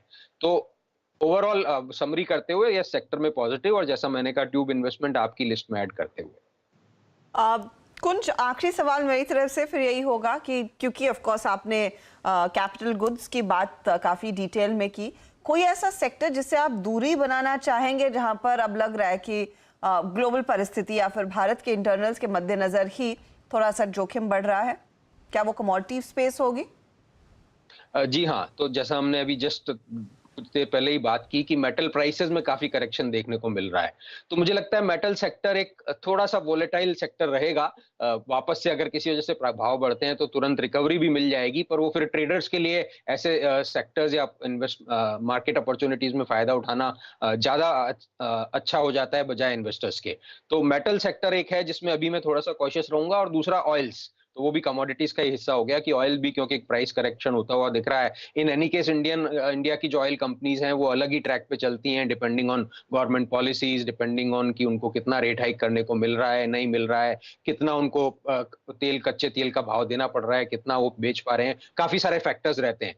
पर फिर भी नेट क्योंकि ऑयल प्राइस करेक्शन में है ग्लोबली, तो ये 2 सेक्टर हैं जहां से अभी मैं थोड़ा सा कॉशियस रहूंगा। बहुत बहुत शुक्रिया हमारे लिए समय निकालने के लिए। काफ़ी डिटेल में आपने चर्चा की और कई ऐसे बढ़िया आइडियाज़ दिए हैं। तो बेसिकली ऑयल एंड गैस से थोड़ा सी सावधानी बरते, लेकिन हाँ अपॉर्चुनिटीज़ बाजार में है, संयम रखेंगे तो शायद इससे बढ़िया आपको मौका नहीं मिलेगा। अभी हम 18,000 के करीब गए थे, उसके ऊपर की बातचीत हो रही थी। अब जब डिप आया है तो फ़ायदा उठाइए, बेसिकली क्रक्स यही है। चलिए अब होता साहब से जानते हैं कि फिर मिड कैप में अगर कोई ट्रेड लेना है तो वो किस तरफ बैठ रहा है। होता साहब बताइए, क्या स्टॉक आप चुनेंगे इस समय? मैं टैक्टिकल बैट में मैं बलरामपुर चीनी को बाय करना चाहूँगा। ये लेवल से 2-3 चीज़ें हैं। एक तो स्टॉक बहुत ही ऊपरी लेवल से करेक्ट हो चुका है, और जिस तरह के अभी एनर्जी क्राइसिस चल रहे हैं, यूरोप में हो गया, और एग्री क्राइसिस चल रहे हैं ब्राज़ील में जो कि one of the top producer है शुगर का, पाकिस्तान में फ्लड है, तो मुझे लग रहा है कि इसकी वजह से जो ग्लोबल शुगर प्राइसेस है वो ऊपर जाने की संभावना है, और मुझे लगता है कि बलरामपुर चीनी को उससे फ़ायदा ही होगा। वैल्यूएशन की बात करूं तो 11 टाइम्स ट्रेड कर रहा है FY24 में, तो यहाँ से मुझे लग रहा है कि 20 से 25% का एक जो बाय है, जो टारगेट है वो आना चाहिए बलरामपुर चीनी में। तो ये एक टैक्टिकल पिक होगा मेरी तरफ से। बलरामपुर चीनी आपका अगर आप देखें कन्विक्शन कॉल है। एक बार चार्ट्स पे देखते हैं बलरामपुर चीनी क्या कर रहा है। देखिए एक बहुत सुपर एग्रेसिव अगर आप देखें स्टॉक था, लेकिन बाद में मोमेंटम इसका सारा फिजल आउट हो गया। अच्छी बात है कि अपने बेस को रिस्पेक्ट दे रहा है, और बेस इसने जो कि करीब 326-27 के आसपास क्रिएट किया था वो अभी भी परसिस्ट करता हुआ। चंदन थापड़िया हमारे साथ मोतीलाल ओसवाल फाइनेंशियल सर्विसेज से मौजूद हैं। चंदन, इनफैक्ट इस वक्त शायद इंडेक्स पे तो कोई ट्रेड ना हो, लेकिन कन्विक्शन के साथ आप लोग क्या चीज़ कर रहे हैं इस वक्त? आपका कन्विक्शन कॉल जिस पे क्लाइंट से भी आप लोगों ने सेम व्यू शेयर किया हो। बिल्कुल वीर, देखिए एक तो 3 बजे का टिक है तो एक्सपायरी का सेटलमेंट आप अभी रहेगा। और ट्रेडिंग आइडियाज़ की बात करें तो हम ऑटो सेक्टर में पॉजिटिव है। ऑटो में अशोक लेलैंड यहाँ पे अच्छा लग रहा है, टीवीएस मोटर अच्छा लग रहा है, या फिर बीएल जैसे काउंटर, इंडियन होटल जैसे काउंटर है। तो अशोक लेलैंड पे हमारा पॉजिटिव है, यहाँ पे खरीदारी की सलाह देंगे। 159 के आसपास का स्टॉप लॉस है, 172 तक के टारगेट रहेंगे।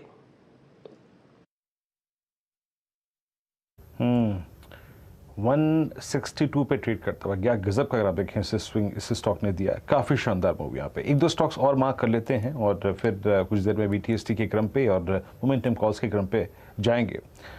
अच्छा मूव देने वाले स्टॉक्स की कैटेगरी में देखिए कमेंस भी अब शामिल हो चुका है, और कैपिटल गुड्स में जहाँ पे आज अशोक ये LNT ने मूव दिया, ABB ने मूव दिया, सिमंस ने दिया, अच्छा मूव दी गई, डे हाई की ट्रेजेक्ट्री मार्केट ट्रेड करता हुआ। और 1-2 गेनर्स मैं आपको रखता हूँ स्क्रीन पे, जहाँ पे OI एडिशंस काफ़ी अच्छे खासे हैं।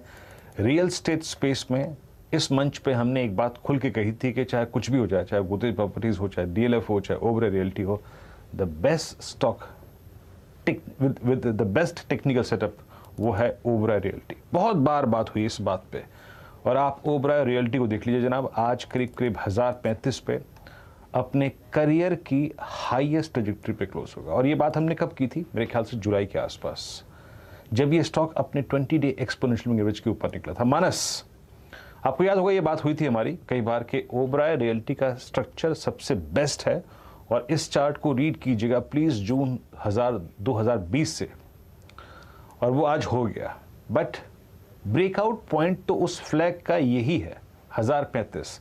आप एग्री करते हैं इस बात को? और ओबराय रियल्टी पे रेस्ट ऑफ द सीरीज के लिए आपका आउटलुक? देखिए, बहुत पॉजिटिव चार्ट्स हैं, इसमें कोई डाउट नहीं है। और लास्ट सेशन में अभी हमने जब फ्रेश ब्रेकआउट 1000 रुपए के ऊपर दिया, तो मैंने 30 तारीख को भी एक रिकमेंडेशन दिया था, बाय रिकमेंडेशन दिया था, जिसके टारगेट 1075 के आसपास थे।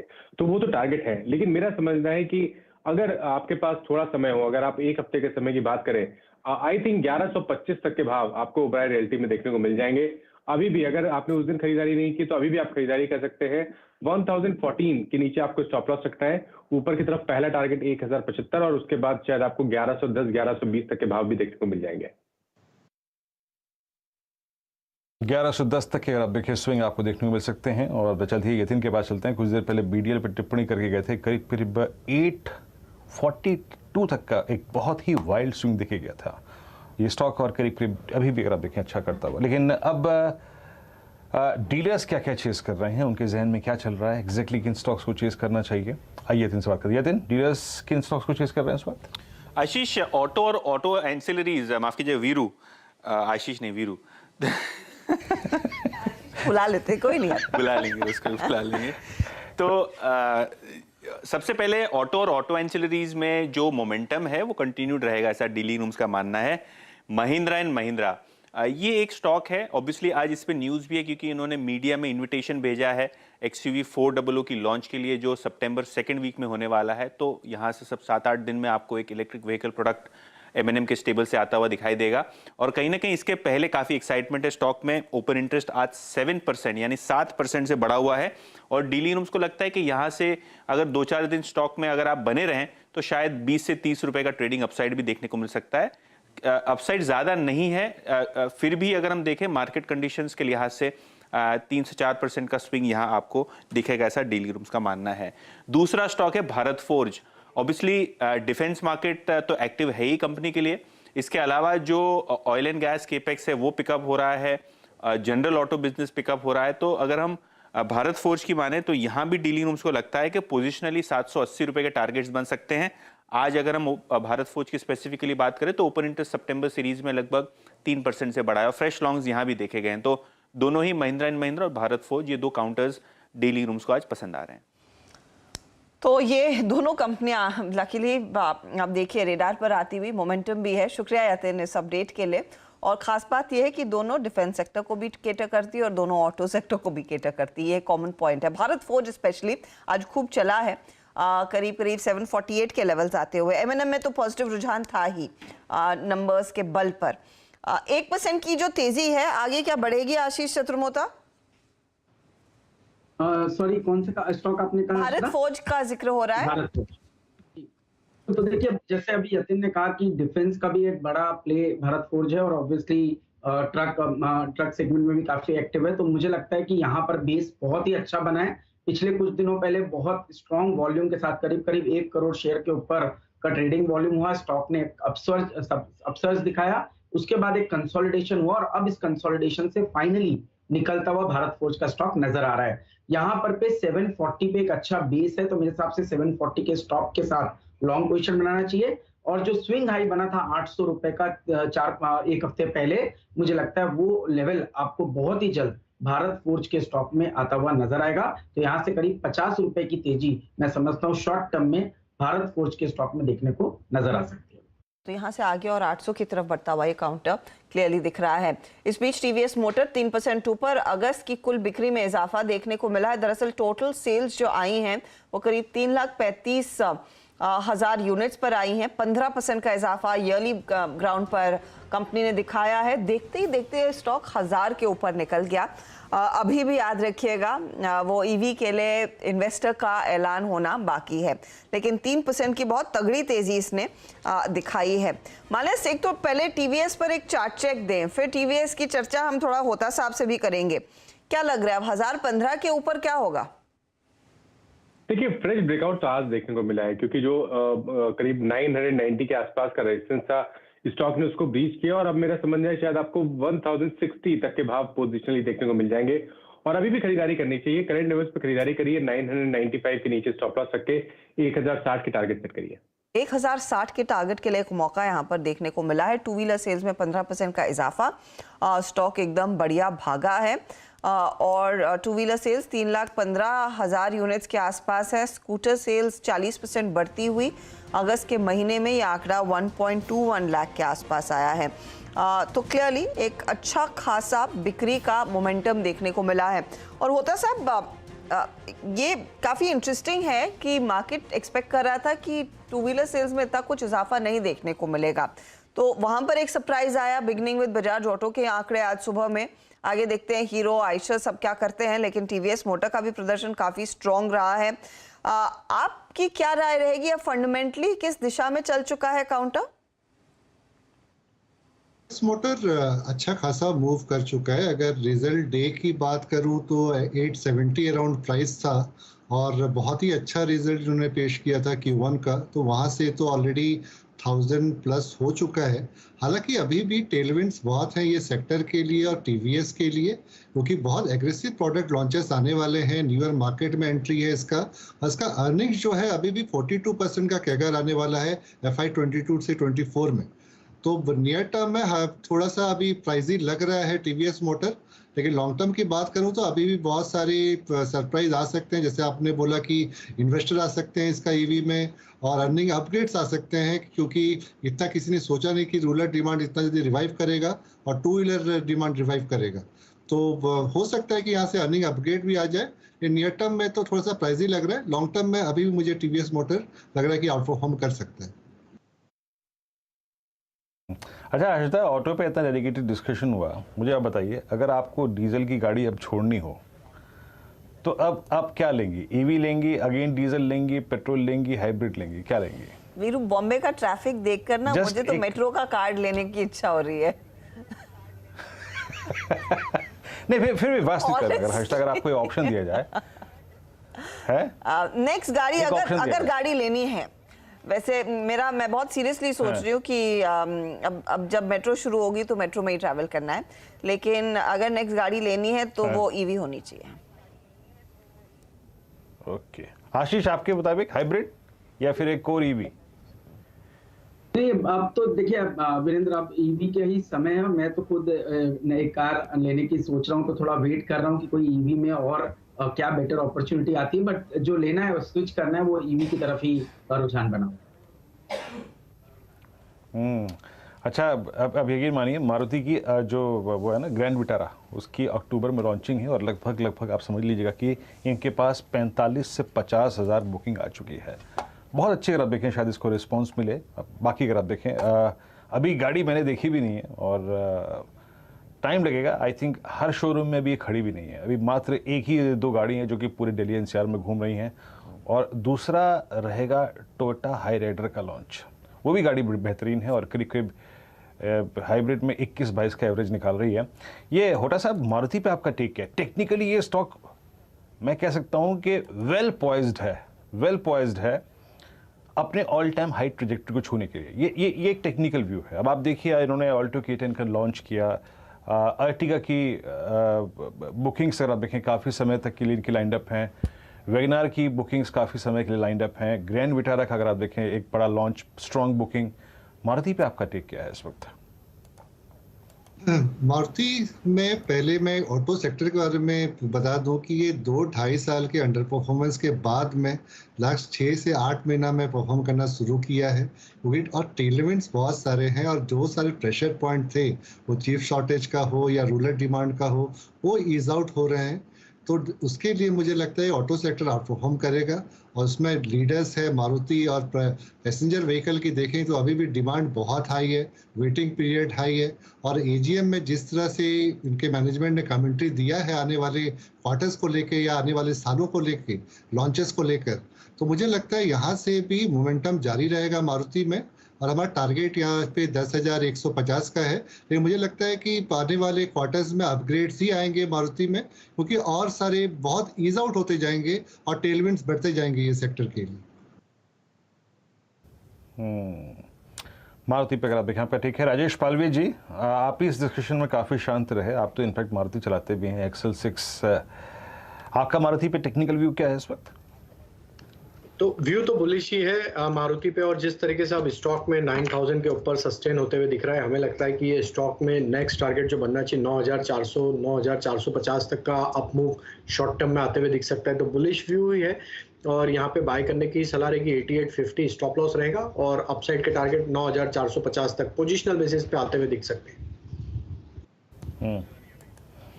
चलिए अभी काम करते हैं यहाँ से। अगर आप देखें ऑटो पे बहुत बात हो गई और कुछ स्टॉक्स जो कि इस कार्यक्रम की हाईलाइट रहे जिसमें सबसे अच्छा मूव मिला, उसमें मैं कह सकता हूँ कि BL सबसे ऊपर रहा, सबसे ऊपर BL, और BL क्लोज होता हुआ अपने करियर के हाईएस्ट लेवल पे 321 पे गजब अगर आप देखें इस स्टॉक ने मूव दिया, शानदार मूव।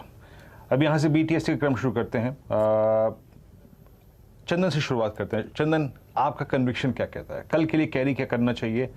नए वीकली कॉन्ट्रैक्ट की बिगिनिंग होगी, आई थिंक इस रेंज में रहने की जो बाउंडेशन है वो खत्म हो जाएगी। आपका व्यू क्या चीज करेंगे आप? बिल्कुल देखिए, निफ्टी का जो पूरा रेंज है वो 17,442 से 17,777 है। लोअर एंड पे जब भी आता है बाइंग आ जाती है, अपर एंड पे फॉलो अप नहीं आ रहा, तो अच्छी बात है कि 17,442 को हम बार बार होल्ड कर रहे हैं। और ट्रेडिंग आइडियाज़ की बात करें तो ऑटो काउंटर्स यहाँ पे पॉजिटिव, उसके अलावा सेलेक्टिव कंजम्पशन पे फोकस रहेगा या फिर defence related counter HAL BL पे फोकस रहेगा। तो यहाँ पे मैं देखिए 2 काउंटर मेरे रेडार पे, एक तो इंडियन होटल है और एक BL है, दोनों पे काफ़ी अच्छे सेटअप यहाँ पे बने हैं। तो इंडियन होटल पे मैं खरीदारी की सलाह रखूँगा। आप मौजूदा लेवल से देखें तो यहाँ पे मोमेंटम बना हुआ है, मेजर ट्रेंड पॉजिटिव है, बाजार की वॉलेटिलिटी के बावजूद भी यहाँ पे कंसोलिडेशन ब्रेकआउट और हायर लेवल होल्ड हो रहे हैं। तो 287 के सपोर्ट रहेंगे, कहीं ना कहीं 310 तक के टारगेट के लिए इंडियन होटल में। और BL है उसमें भी काफ़ी अच्छा सेटअप है, हालांकि बढ़ चुका है बट मोमेंटम अभी भी बरकरार रहना चाहिए। यहाँ पे लगभग आपको 313 के सपोर्ट रहेंगे, ऊपर में 333 के टारगेट के लिए। ओके, BL अभी मैं जिक्र कर ही रहा था और कन्विक्शन अगर आप देखें आपका बहुत स्ट्रॉन्ग, 321 के स्तर पे आके ट्रेड करता हुआ, डे हाई पर, करियर हाई पर ये इसका क्लोज होता हुआ स्ट्रॉन्ग बिल्डअप है यहाँ पर। आशीष चतुर्मुदा जी, आपका कन्विक्शन कॉल क्या रहेगा? जी, तो वीरेंद्र मैं दूंगा PSU बैंक 20 का ETF, जो मुझे लगता है कि बहुत ही प्रॉमिसिंग लग रहा है, क्योंकि हमें SBI, Canara bank, bank of Baroda in stocks में काफी एक अच्छे स्ट्रॉन्ग मूव नजर आ रहे हैं और वीकली और मंथली चार्ट पर बड़े कंसोलिडेशन के बाद ये रैली आ रही है। इसको प्ले करने के लिए PSU बैंक 20 का ETF लिया जा सकता है, जो 33 रुपए 50 पैसे पे इस समय ट्रेड कर रहा है। स्टॉप लॉस लगाना है 3280 का और मेरा मानना है 36 रुपए तक की तेजी 36 के लेवल्स आपको इस PSU बैंक 20 के ETF में देखने को नजर आ सकती है। आप PSU बैंक से अगर आप देखें पीछे पड़े हैं इस वक्त। और अच्छा एक बात बताइए आशीष चतुर्मुदा जी, अगर एक सरकारी बैंक लेना हो तो वो कौन सा होगा, इंडिविजुअली लेना हो तो कुछ? तो मैं वीरेंद्र फिर SBI के साथ जाना चाहूंगा, जहां पर आज बढ़िया ब्रेकआउट वीकली चार्ट पर हो चुका है, वॉल्यूम काफी अच्छे हैं। मेरे हिसाब से 526 रुपए के स्टॉप लॉस के साथ SBI में खरीदारी करनी चाहिए। 550 के लक्ष्य स्टेट बैंक ऑफ इंडिया में देखने को नजर आ सकता है। SBI में अगर आप देखें आपको कन्विक्शन मिल रहा है, अगर आप इंडिविजुअली अगर आप किसी स्टॉक को चेज करना थे तो वो SBI होगा। राजेश पालविया जी, आपका कन्विक्शन ट्रेड क्या चीज करेंगे आप? तो वीरेन जी, 2 स्टॉक, एक F&O सेगमेंट से जो स्टॉक यहाँ पे अट्रैक्टिव लग रहा है वो टाटा कम्युनिकेशन का स्टॉक में देखें तो आज काफी अच्छा मोमेंटम बना और जिस तरीके के सेटअप यहाँ पे डेली चार्ट पे बनते हुए दिख रहे हैं, हमें लगता है ये स्टॉक एक राउंडिंग बॉटम फॉर्मेशन बना के अपने प्रीवियस स्विंग हाई की तरफ बढ़ते हुए दिखना चाहिए। तो हम टाटा कम्युनिकेशन पे यहाँ पे बाय करने की सलाह देंगे फ्यूचर में। यहाँ पे टारगेट जो एक्सपेक्ट कर रहे हैं हम इसके BTST के, वो आना चाहिए करीब 1295 से लेकर 1310 तक की अपसाइड के टारगेट आते हुए दिख सकते हैं। स्टॉप लॉस रखेंगे हम करीब 1235 का। तो पहला स्टॉक होगा टाटा कम्युनिकेशन। कैश सेगमेंट से जो स्टॉक अट्रैक्टिव लग रहा है वो है नारायण हृदयालय। ये स्टॉक में देखें तो जिस तरीके से एक पिछले 3-4 सेशन में देखें एक करेक्टिव मूव था, आज वापस स्टॉक में जिस तरीके से बाइंग एक्शन बना है, स्टॉक सारे important near term moving averages के ऊपर ट्रेड कर रहा है। हमें लगता है कि नारायण हरदाला यहाँ पे बाई करना चाहिए। बीटीएसटी पॉइंट ऑफ व्यू से टारगेट एक्सपेक्ट कर रहे हैं हम 740-745 तक के। स्टॉप लॉस होगा करीब 710 का। ओके नारायण हंद्राले, अगर आप देखें आपका एक बाय कॉल है, टाटा कम्युनिकेशन भी एक स्ट्रॉन्ग बाय है आपका। 2 कॉल्स यहाँ पर राजेश पालवी जी कवर करते हुए। प्रकाश सर, आप क्या कैरी करेंगे मॉर्निंग के लिए? मैं कैरी करूंगा एस्ट्रल, ये करीब 2183 पर ट्रेड कर रहा है। 2150 का स्टॉप लगाना चाहिए, कल गैप अप खुलना चाहिए मेरे ख्याल से 2200 के ऊपर तक, तो वहां पर गुड बीटीएसटी ट्रेड बन सकता है। आज खरीद के कल बेच लीजिए। अच्छा मूव देता हुआ स्टॉक और 2187 पर अच्छे मूव के बाद करीब 100 रुपये ऊपर ही क्लोज आता हुआ। मानस, आपका कन्विक्शन कॉल क्या रहेगा, क्या कैरी करेंगे कल के लिए आप? देखिए टाटा कंज्यूमर पे ध्यान है और 10 बजे के शो में भी मैंने इसको रिकमेंड किया था। 828 या 30 रुपए के भाव चल रहे थे और 860 रुपए का टारगेट मेंशन किया था। देखिए ब्रेकआउट बहुत क्लियर है, वॉल्यूम बेहतर दिख रहा है और अभी भी बीटीएससी के लिए भी यहाँ पर खरीदारी करके चलनी है। 839 के आसपास के भाव चल रहे हैं। 829 के स्टॉप लॉस से 10 रुपए का रिस्क लीजिए और 860 रुपए तक के टारगेट देखने को मिल जाएंगे। टाटा कंज्यूमर एक स्ट्रॉन्ग कन्विक्शन के साथ ये आपकी कॉल है आज, और यही कॉल सुबह 840 की कॉल दी थी मेरे ख्याल से शुभम जी ने। बड़ा अच्छा मूव दिया इस स्टॉक ने, टाटा कंज्यूमर ने 839। एक बात जो यहाँ पे गौर करने लायक है वो ये है कि 16 सितंबर 2021 के बाद से लेकर जो प्राइस चैनल पूरी की पूरी गिर रही थी, जिसे कहते हैं टिपिकल कंसोलिडेशन विद नेगेटिव बायस, उससे बाहर निकला ये स्टॉक। निकलने का क्रम शुरू हुआ था 1 जुलाई को एंड फाइनली सक्सीड होता हुआ आज। संजीव जी, आपका कन्विक्शन कॉल। मैं एक प्रैक्टिकल पिक अगेन बोलना चाहूँगा। नॉसिल, जिस तरह के इश्यूज अभी हो रहे हैं चाइना में कोविड रिलेटेड लॉकडाउन को लेकर, तो NOCIL one of the biggest player है। जब हम लोग सब बोलते हैं चाइना प्लस वन, ये चाइना प्लस नॉसिल ही है। ये सबसे बड़ा प्लेयर है रबर केमिकल में, तो इसको बहुत बड़ा फायदा बन सकता है। वैल्यूएशन की बात करूँ तो अभी 17 टाइम्स ट्रेड हो रहा है FY24 पे और 1.6 टाइम्स इसका प्रॉफिटेबिलिटी बढ़ने वाला है 22 to 24 में, तो और लेवल बहुत अच्छा है। तो शॉर्ट टर्म में मुझे लगता है कि 295 का टारगेट होना चाहिए और लॉन्ग टर्म टारगेट अगर 8 to 12 मंथ्स का बोलूँ तो 348 का अपना लॉन्ग टर्म टारगेट है। ये शॉर्ट टर्म में भी मुझे लगता है 295 का एक टारगेट बनना चाहिए। यहाँ पे संजीव जी का कॉल है। नॉसिल 274 पे ट्रेड करता हुआ, बहुत स्ट्रॉन्ग स्विंग है आज इस स्टॉक में और पिछले 3-4 दिन से इसने क्लस्टर ऑफ मूविंग एवरेज जो है ना 110, 50, 20 का, वहाँ से पुल बैक दिया है।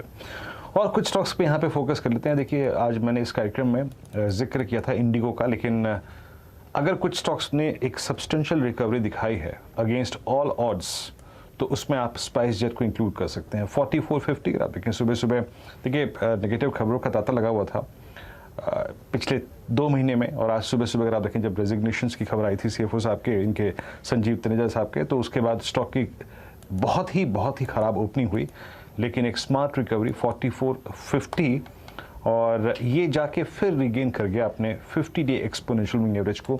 और एक बात और है कि ये रिकवरी आज याद रखिएगा एक स्ट्रॉन्ग वॉल्यूम्स के साथ आई है। मतलब अगर मैं इस पे वॉल्यूम्स लगा के देखूँ ना, तो जिस टाइम ये स्टॉक पुल बैक मोड में रहा, स्पेशली 2 ट्रांचेस में, एक 11 बजे के आसपास जो एक स्विंग आया और एक जो स्विंग आया करीब 3-5 के आसपास, उसमें वॉल्यूम्स स्ट्रॉन्ग थे।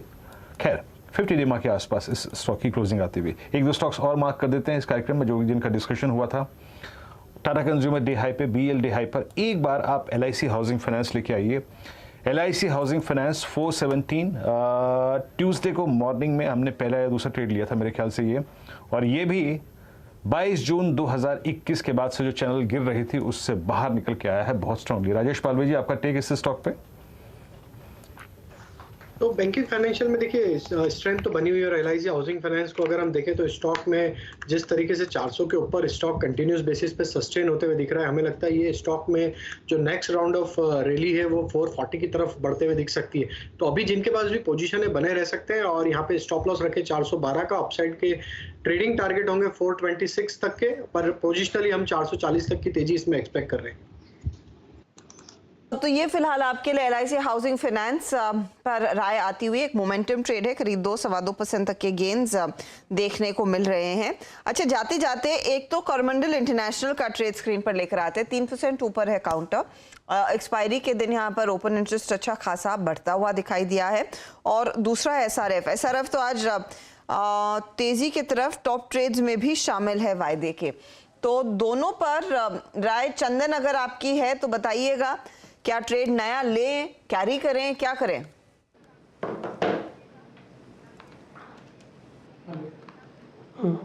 बिल्कुल, आपने कोरोमंडल और SRF की बात की है, तो सबसे पहले मैं कोरोमंडल देखूं तो ये काउंटर काफ़ी दिनों से फोकस में है और इनफैक्ट अपने लाइफ टाइम हाई टेरिटरी में चल रहा है। ओवरऑल आप देखोगे तो पिछले 3-4 दिन से यहाँ पे हायर लोस के सीक्वेंस होल्ड हो रहे हैं और मल्टीपल बैरियर को काउंटर निकालने के लिए तैयार है। और सबसे अच्छी बात है कि बाजार के डिक्लाइन के बावजूद भी यहाँ पे स्ट्रेंथ बनी हुई है, तो हल्का सा मार्केट रिकवर होते ही वापस न्यू हाई का मोमेंटम दिखाएगा।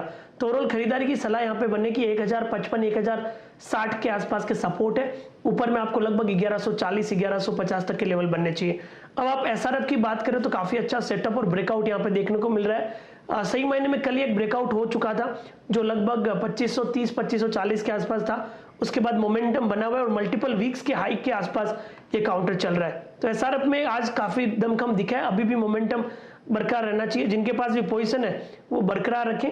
ओवरऑल आप काउंटर में देखें तो लगभग 2600 का सपोर्ट रहेगा और ऊपर में लगभग 2800 तक ऊपर के लेवल को छूने की गुंजाइश यहाँ पे बन रही है।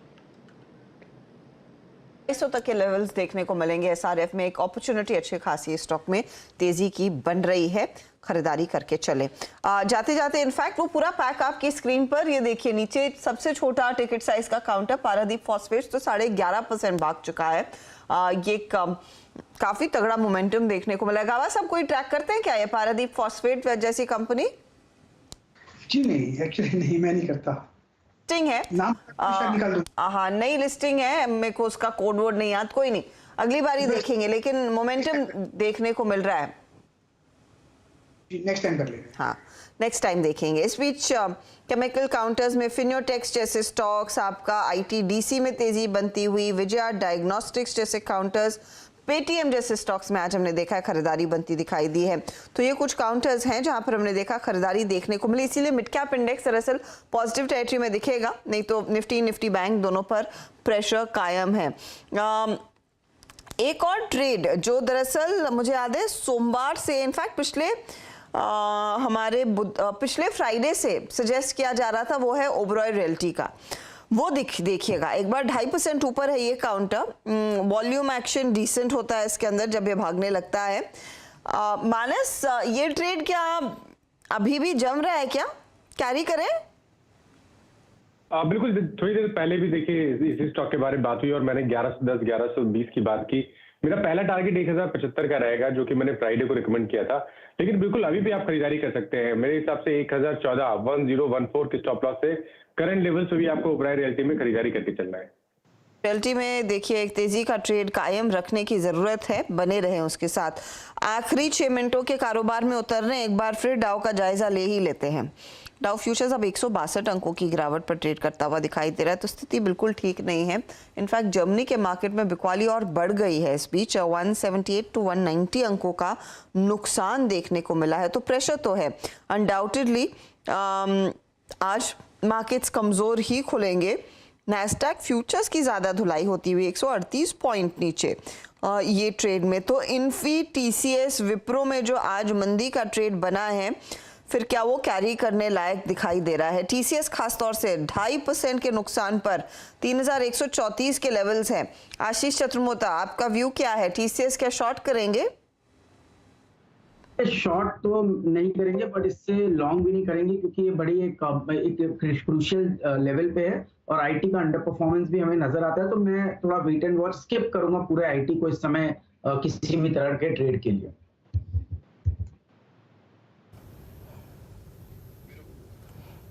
TCS 3133 पर चलिए। अब बहुत हो गई स्टॉक स्पेसिफिक चर्चा और जरा प्लीज इंडेक्स स्पेसिफिक जरा हो जाते हैं थोड़ा सा।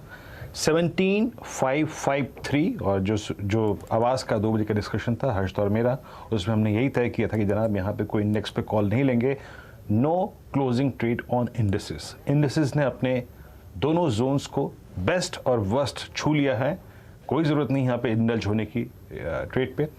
लेकिन इस क्लोजिंग की फिर भी अगर आप क्लोजिंग बेसिस पे इस क्लोजिंग की इंपॉर्टेंस को समझें तो निफ्टी ने एक बार फिर से प्रूव किया, एंड स्पेशली इंडिया के पर्सपेक्टिव से अगर आप देखें तो हमारा टेक्निकल सेटअप अभी भी बहुत स्ट्रांग है, सिक्योर है। Still this is a firm close above 20-day exponential moving average, और एक सुरक्षित दूरी है हमारी 50, 200 और 10 से वर्स्ट सर्कमस्टेंसेज में, जहां यूएस मार्केट याद रखिएगा 250 और 100 के नीचे ट्रेड कर रहा है, और वीकली चार्ट्स पे वेल पॉइज्ड है 200 वीक एक्सपोनेंशियल मूविंग एवरेज को छूने के लिए।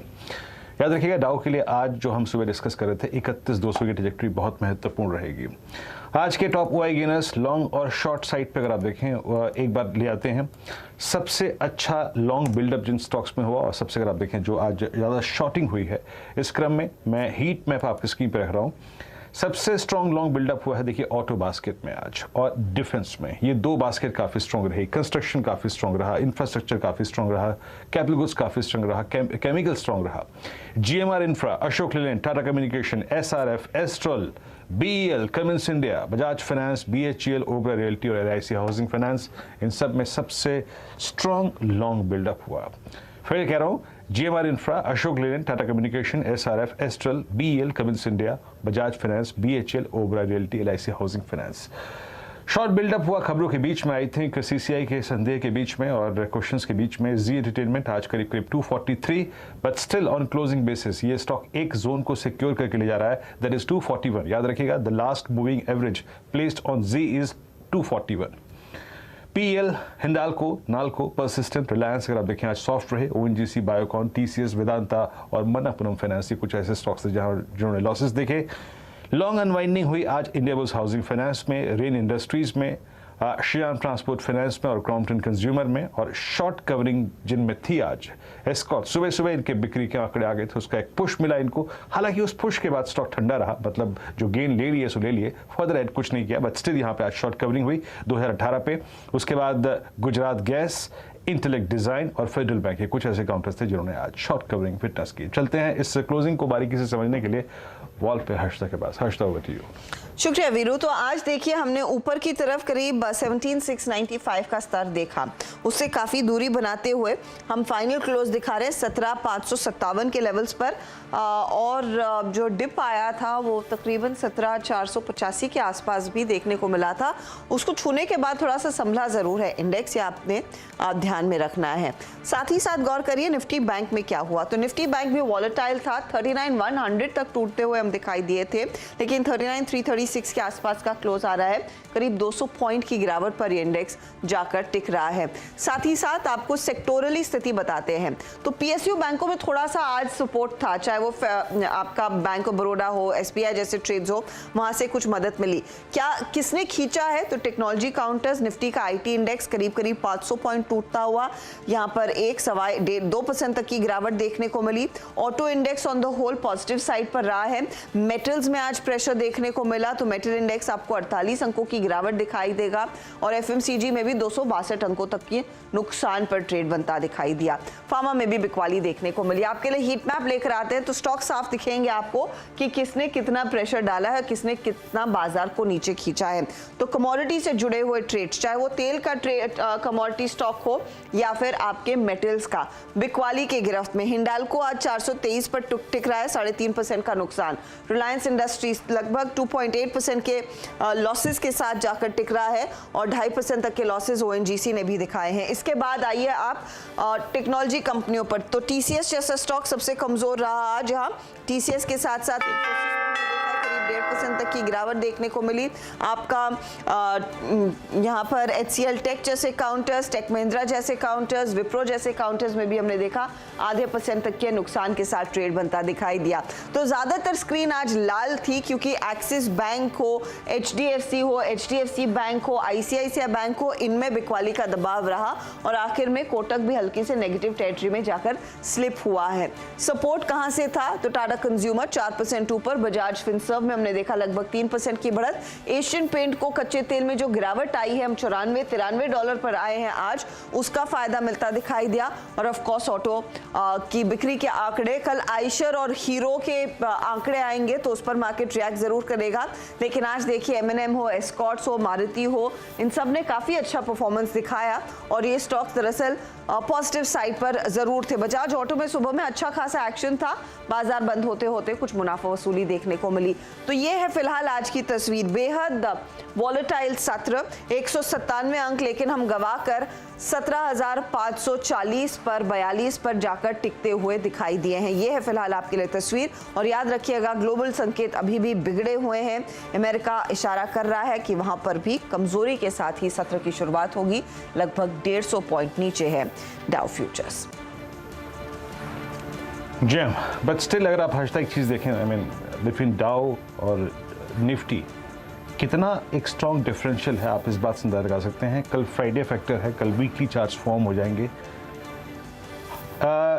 एक ट्रंकेटेड वीक था बट स्टिल निफ्टी का इस हफ्ते का लो इस 10 वीक एक्सपोनेंशियल मूविंग एवरेज, और कहाँ यूएस का डाउ जो है वो 100 वीक एक्सपोनेंशियल मूविंग एवरेज के नीचे है। सो अगर आप कंपेयर करें एक टेक्निकल पर्सपेक्टिव से दोनों मार्केट्स को, तो एक ह्यूज डिफरेंशियल परसिस्ट कर रहा है। Let's hope for the best, ये डिफरेंशियल परसिस्ट करें और वो इस डिफरेंशियल को कम करने की कोशिश करें। कल आपसे फिर वो होगी मुलाकात सुबह सुबह मॉर्निंग कॉल में हर्षिता के साथ, और फिर मुनाफे की तैयारी में मैं हाजिर हूँगा। नमस्कार। नमस्कार।